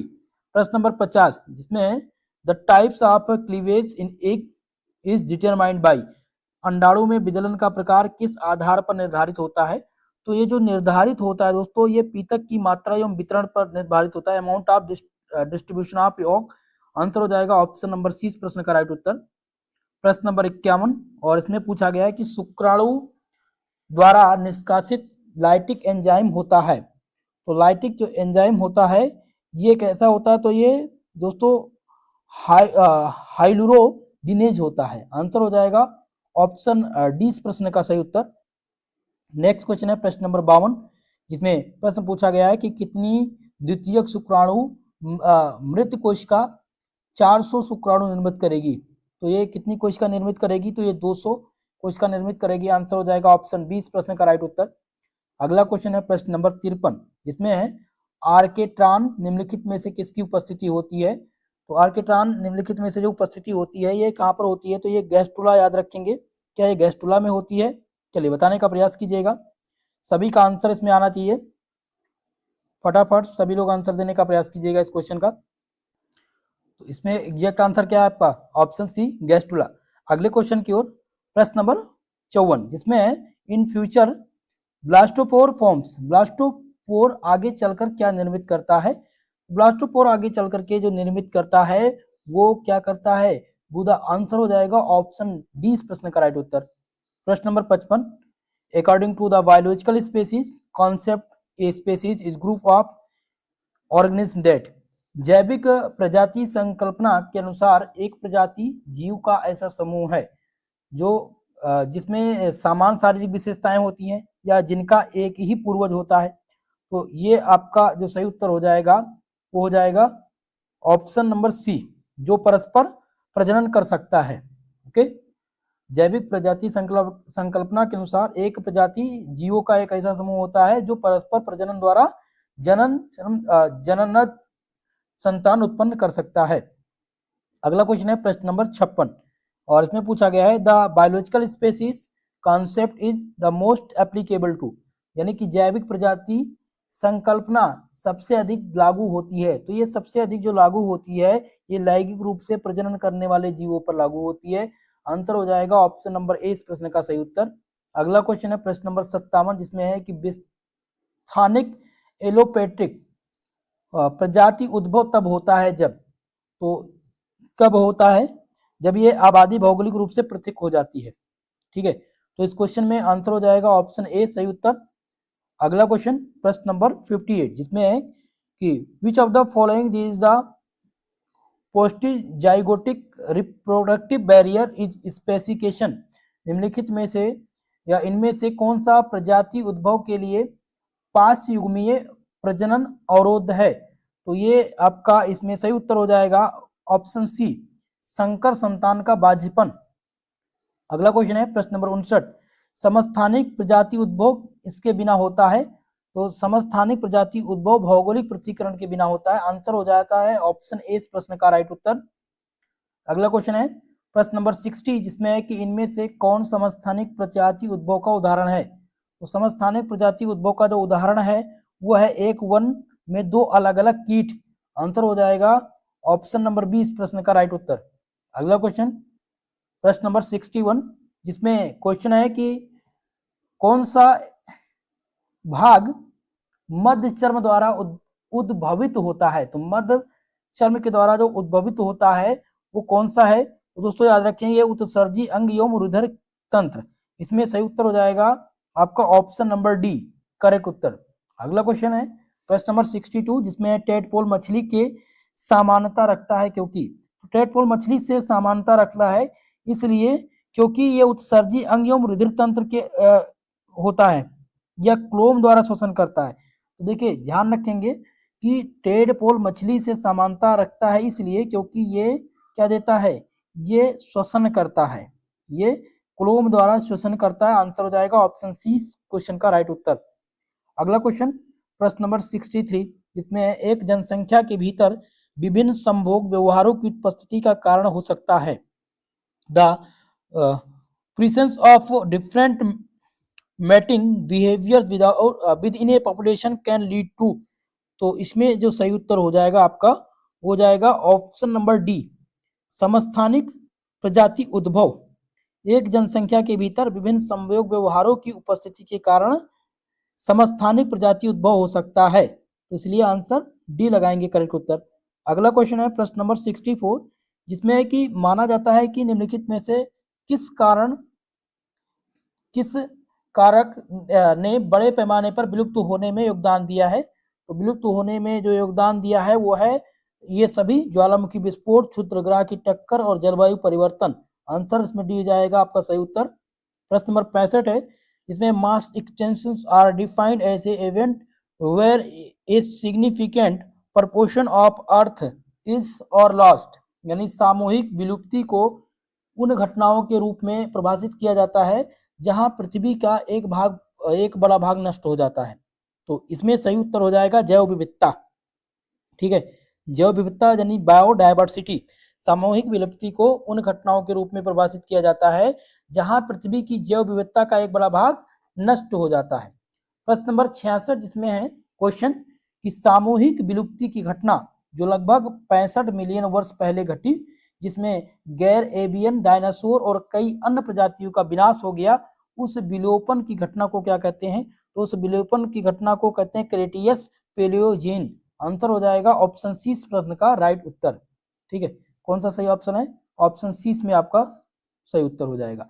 चलिए अगला क्वेश्चन प्रश्न नंबर 67 और 67 नंबर क्वेश्चन है कि निम्नलिखित में से कौन सा एक कोशिकीय विशिष्टीकरण में शामिल मास्टर नियामक जीन है। तो इनमें से दोस्तों जो सही उत्तर हो जाएगा आपका हो जाएगा पैक्स 6। पैक्स 6 आपका सही उत्तर हो जाएगा, आंसर हो जाएगा ऑप्शन डी। नेक्स्ट क्वेश्चन प्रश्न नंबर 68 और इस क्वेश्चन में है कि कौन सी भ्रूणवाय झिल्ली विकासशील भ्रूण द्वारा उत्पादित अपशिष्ट पदार्थों को संग्रहित करती है। तो इसमें सही उत्तर हो जाएगा अपरापोषिका। अपरापोषिका सही उत्तर है। नेक्स्ट क्वेश्चन देखेंगे प्रश्न नंबर 69 जिसमें है कि स्तनधारी बीजपुटी जिसे ब्लास्टोसिस्ट के रूप में जानते हैं।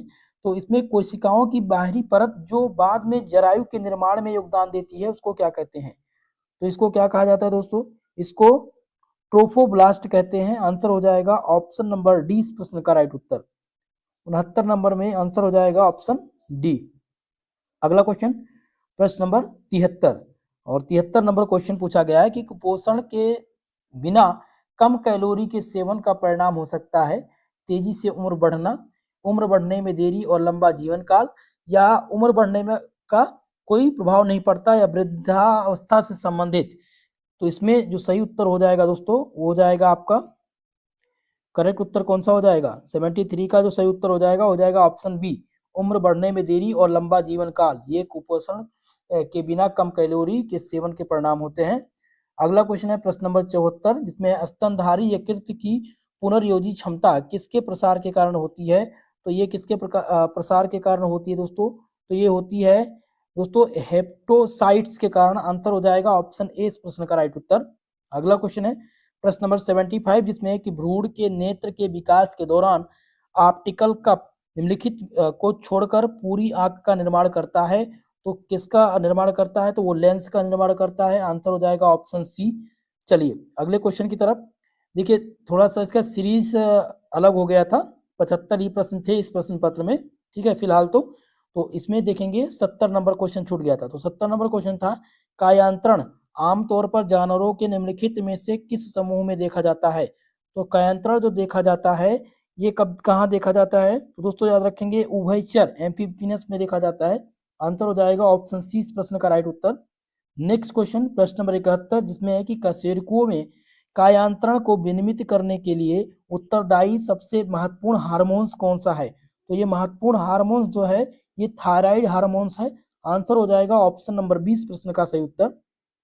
अगला क्वेश्चन प्रश्न नंबर 72 जिसमें है कि गुण सूत्रांत जिसे टीलोमेयर कहते हैं कि प्रत्येक कोश का विभाजन के साथ छोटी होती जाती है और ये किससे संबंधित होते हैं। तो ये संबंधित होते हैं कोशिकीय जीर्णता से। किससे, कोशिकीय जीर्णता से संबंधित है।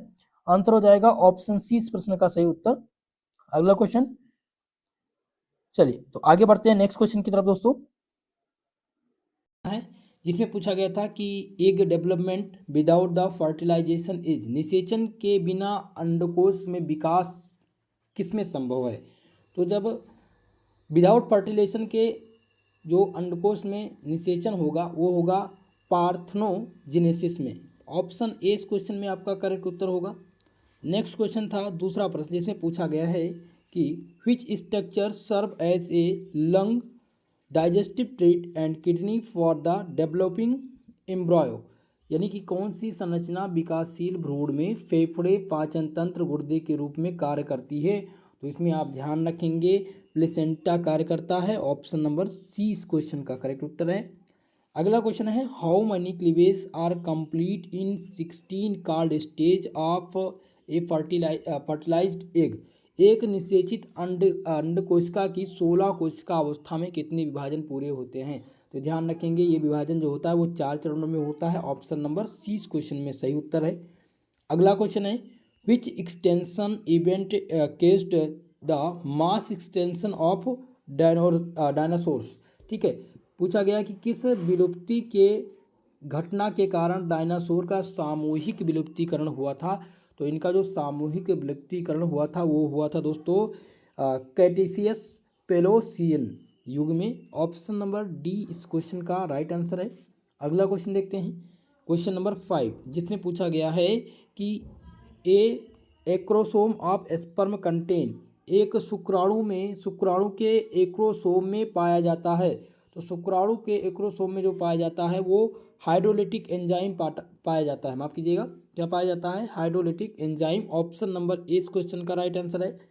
अगला प्रश्न है कि प्राइमरी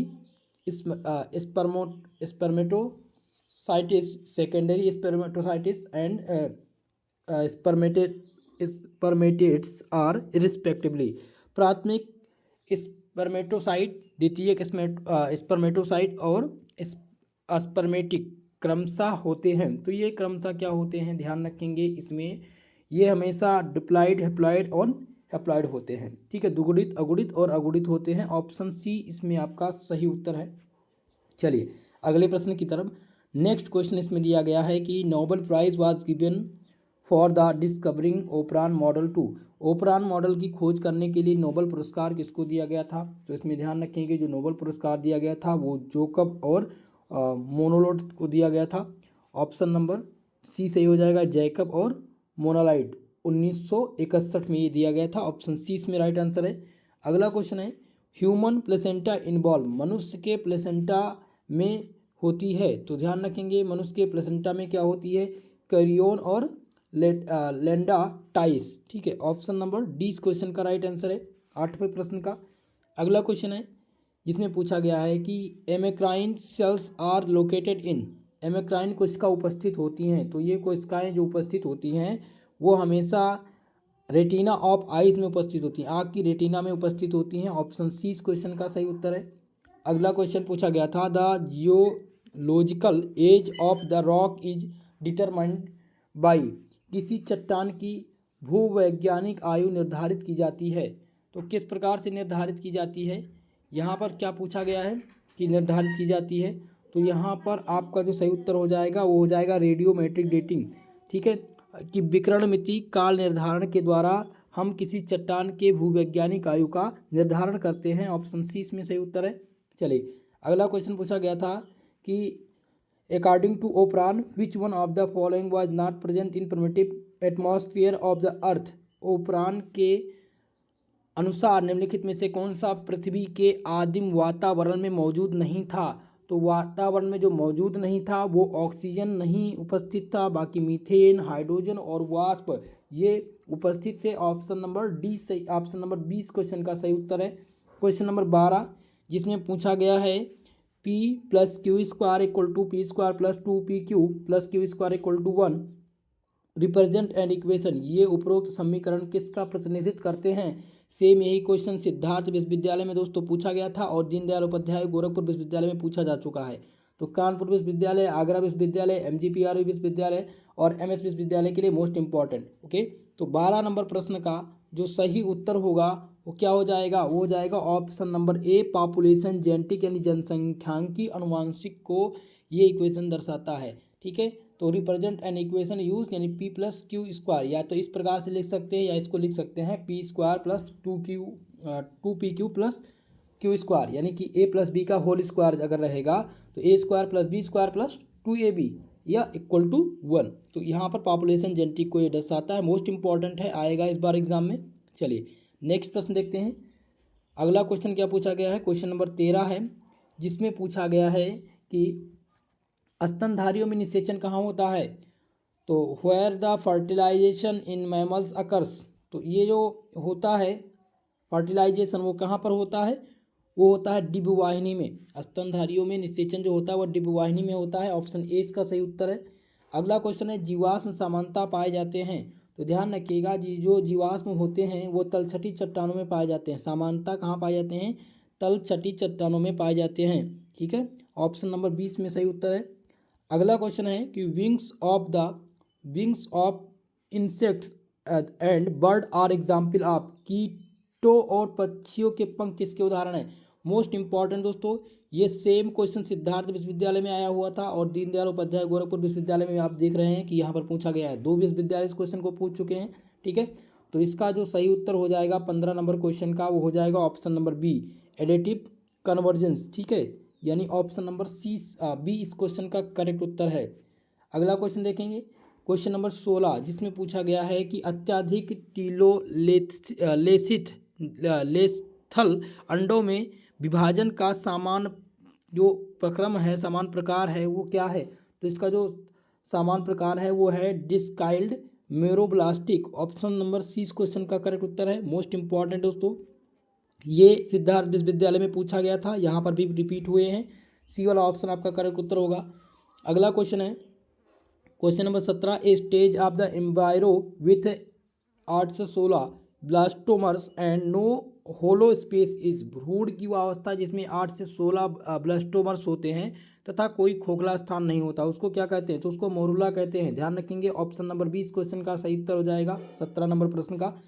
ये भी दीनदयाल उपाध्याय गोरखपुर विश्वविद्यालय में आया हुआ है, बाकी सिद्धार्थ विश्वविद्यालय में भी ये क्वेश्चन रिपीट हुए थे। चलिए, तो मोस्ट इंपॉर्टेंट है आने वाले एग्जाम के लिए।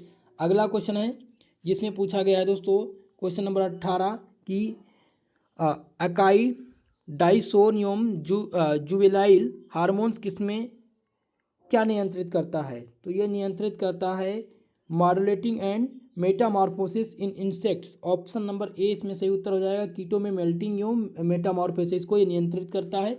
ऑप्शन ए इस क्वेश्चन का करेक्ट उत्तर होगा। चलिए अगला क्वेश्चन देखते हैं। नेक्स्ट क्वेश्चन इसमें है क्वेश्चन नंबर 19, जिसमें पूछा गया है कि विच hormones has the significance influence on the Metamorphosis of frog. मेढक में मेटामॉर्फोसिस पर किस हार्मोन्स का महत्वपूर्ण प्रभाव पड़ता है? तो इसमें जो महत्वपूर्ण प्रभाव पड़ता है वो थायरोक्सिन हार्मोन्स का सबसे अधिक प्रभाव पड़ता है। ऑप्शन नंबर सी इस क्वेश्चन का सही उत्तर था। अगला क्वेश्चन है हाइड्रा में पुनर्जनन किसके कारण होता है? मोस्ट इंपॉर्टेंट, सिद्धार्थ विश्वविद्यालय ने इसको पूछा हुआ था, डीडीयू विश्वविद्यालय में पूछा जा चुका है। ठीक है, मोस्ट इंपॉर्टेंट है अदर विश्वविद्यालय के लिए, ध्यान दीजिएगा इस क्वेश्चन को। तो हाइड्रा में जो पुनर्जनन होता है वो मॉर्फोलाइसिस के कारण होता है। ऑप्शन नंबर ए इस क्वेश्चन में सही उत्तर है। अगला क्वेश्चन है क्वेश्चन नंबर 21, जिसमें पूछा गया है विच वन इज एन एम्यूनेट। एम्यूनियोट इनमें से कौन सा है? तो ध्यान रखेंगे, इनमें से जो रेप्टाइल्स हैं सरीसृप वो क्या है? एम्यूनियोट हैं। ऑप्शन बी इसमें सही उत्तर है। अगला क्वेश्चन है क्वेश्चन नंबर 22, जिसमें पूछा गया कि fate map of embryo is usually prepared in which stage. भ्रूण का फेट मैप प्रायः किस अवस्था में तैयार किया जाता है? तो इसमें ध्यान रखेंगे दोस्तों कि जो तैयार किया जाता है वो ब्लास्टूला में प्राप्त होता है। ऑप्शन नंबर बी इस क्वेश्चन का करेक्ट उत्तर है। चलिए अगले प्रश्न की ओर। नेक्स्ट क्वेश्चन क्वेश्चन नंबर 23, जिसमें पूछा गया है कि the book origin of species of published in, यानी पुस्तक ओरिजिन ऑफ स्पीरीज ओरिजिन ऑफ स्पीरीज कब प्रकाशित हुई थी? तो ध्यान रखेंगे ये जो प्रकाशित हुई थी 1859 ईस्वी में प्रकाशित हुई थी। ऑप्शन नंबर डी इस क्वेश्चन का राइट आंसर है। अगला क्वेश्चन था 24 नंबर, जिसमें पूछा गया था the book modern synthetic theory of evolution was written by. पुस्तक थी जिसका नाम था modern synthetic theory of evolution. इसके लेखक कौन थे? तो इसके लेखक जो थे वो थे अनसल्ट मेयर। मोस्ट इंपॉर्टेंट है दोस्तों, ध्यान रखिएगा, ये क्वेश्चन सेम सिद्धार्थ विश्वविद्यालय में पूछा जा चुका है और दीनदयाल उपाध्याय गोरखपुर विश्वविद्यालय में भी आ चुका है। तो जो भी डीडीयू के छात्र लोग देख रहे हैं वीडियो, उन सबसे मेरा निवेदन है जो अदर विश्वविद्यालय के मैंने पेपर सॉल्व करा रखे हैं आपके सब्जेक्ट के, उनको आप जरूर देख लीजिएगा, बहुत ही मदद मिलेगी। ओके, तो चलिए ऑप्शन सी इसका सही उत्तर है। अगला क्वेश्चन है क्वेश्चन नंबर 25, जिसमें पूछा गया था कि according to modern synthetic theory which one is not responsible for genetic variation. आधुनिक सिंथेटिक सिद्धांत के अनुसार कौन सा आनुवांशिक भिन्नता के लिए उत्तरदायी नहीं है? तो यहाँ पर अगर बात करें हम तो ये नेचुरल सिलेक्शन उत्तरदायी नहीं है, प्राकृतिक चयन। ऑप्शन डी इस क्वेश्चन का राइट आंसर होगा। अगला क्वेश्चन है कि additive radiation is example of, ये किसका एग्जाम्पल है? तो ये एग्जाम्पल है दोस्तों डाइवर्जेंट एवोल्यूशन का। ऑप्शन ए इसमें सही उत्तर होगा। चलिए अगला क्वेश्चन देखते हैं क्वेश्चन नंबर 27, जिसमें पूछा गया था कि एवोल्यूटरी कन्वर्जेंस अकर्स बिटवीन, विकासवादी अभिसरण किनके बीच होता है? तो विकासवादी जो अभिकरण होता है वो किसके बीच होता है? तो आज संबंध प्रजातियों के बीच होता है, unrelated species. Option number A इस क्वेश्चन का सही उत्तर हो जाएगा। अगला क्वेश्चन है the biological species concept was the first propose by. जैविक प्रजाति अवधारणा सर्वप्रथम किसके द्वारा प्रस्तावित की गई थी? मोस्ट इंपॉर्टेंट क्वेश्चन है दोस्तों, तो ये प्रस्तावित की गई थी एंसर्ट मेयर के द्वारा। ऑप्शन 20 क्वेश्चन का राइट आंसर है। वेरी वेरी मोस्ट इंपॉर्टेंट, ध्यान रखिएगा। चलिए अगला क्वेश्चन देखते हैं नेक्स्ट क्वेश्चन 29 नंबर है, जिसमें पूछा गया है कि प्रजातिकरण के लिए अति आवश्यक है।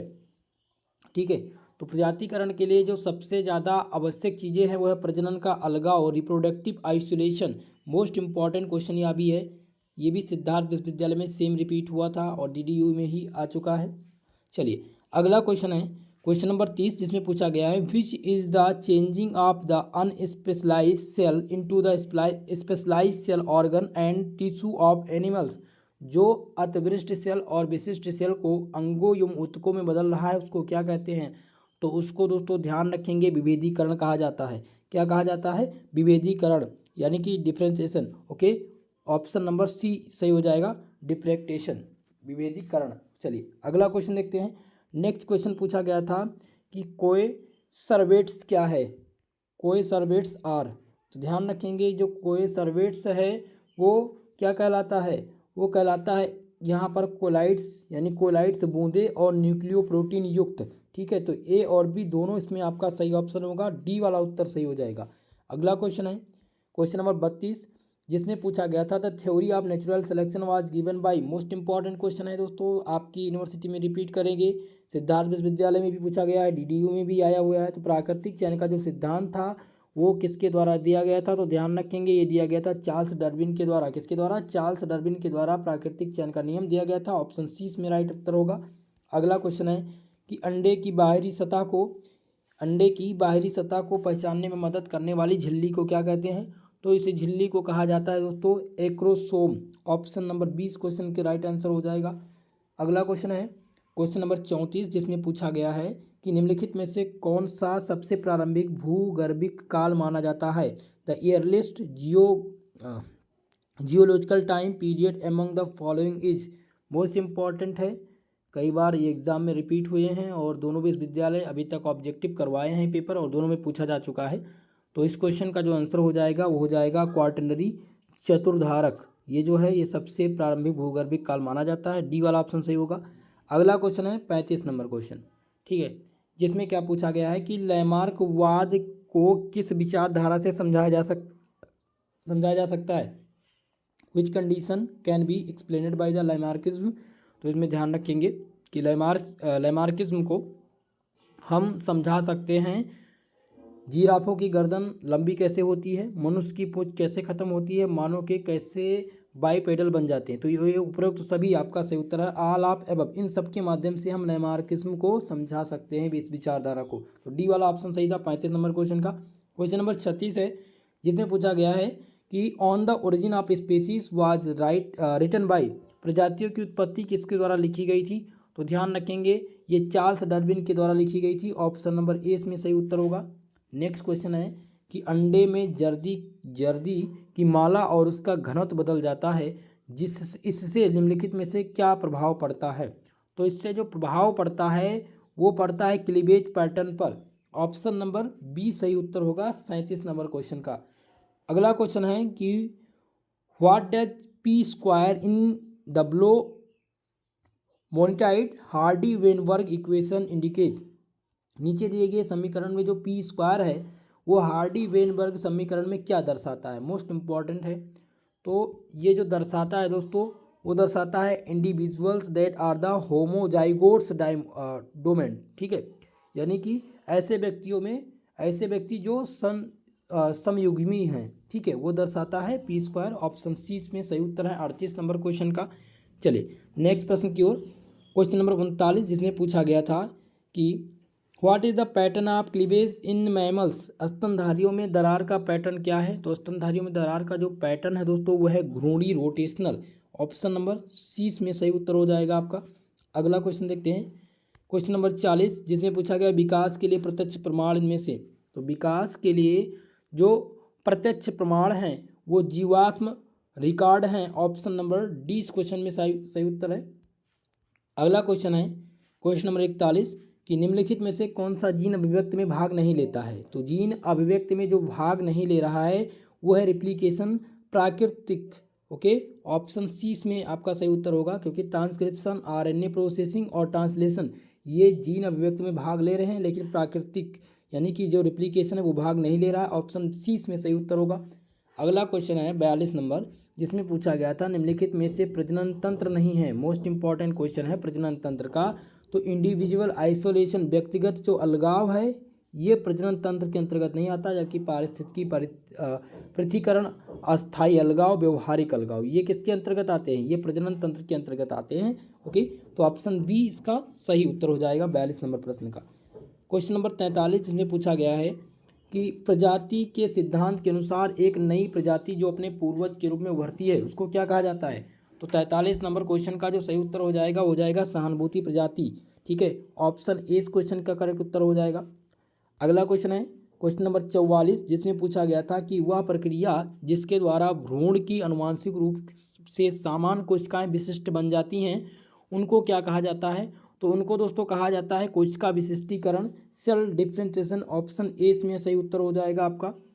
अगला क्वेश्चन है क्वेश्चन नंबर 45 जिसमें पूछा गया था कि जीन एक्सप्रेशन इन्वॉल्व, जीन अभिव्यक्ति में कौन सी प्रक्रिया होती है? तो आपको ध्यान रखना है कि जीन अभिव्यक्ति में जो प्रक्रिया होती है वो होती है both transcription and translation. Transcription और ट्रांसलेशन दोनों प्रक्रिया जीन अभिव्यक्ति के में इन्वॉल्व होती है। ऑप्शन सी इसमें सही उत्तर हो जाएगा आपका। क्वेश्चन नंबर 46 है जिसमें पूछा गया था कि how many stage occur in the Metamorphosis. तितली जैसे होमोप्लोटिक कीटों के मेटामॉर्फोसिस में कितने चरण होते हैं? ठीक है, ये क्वेश्चन है दीनदयाल उपाध्याय गोरखपुर विश्वविद्यालय का पेपर है, वहाँ पर ये आप देख सकते हैं इस क्वेश्चन पेपर में। बाकी सिद्धार्थ विश्वविद्यालय का एक बार आप पेपर देख लीजिएगा तो उसमें भी आपको देखने को मिलेगा ये प्रश्न। ठीक है, तो 46 नंबर प्रश्न मोस्ट इंपॉर्टेंट है। इसका जो सही उत्तर हो जाएगा ऑप्शन नंबर बी 4। ठीक है, तितली जैसे होमोप्लोटिक कीट के मेटामॉर्फोसिस में जो चरण होते हैं वो 4 चरण होते हैं। ऑप्शन बी सही उत्तर होगा। अगला क्वेश्चन है कि मानव गुर्दे के विकास में सबसे पहले क्या बनता है? In the human kidney development which form first.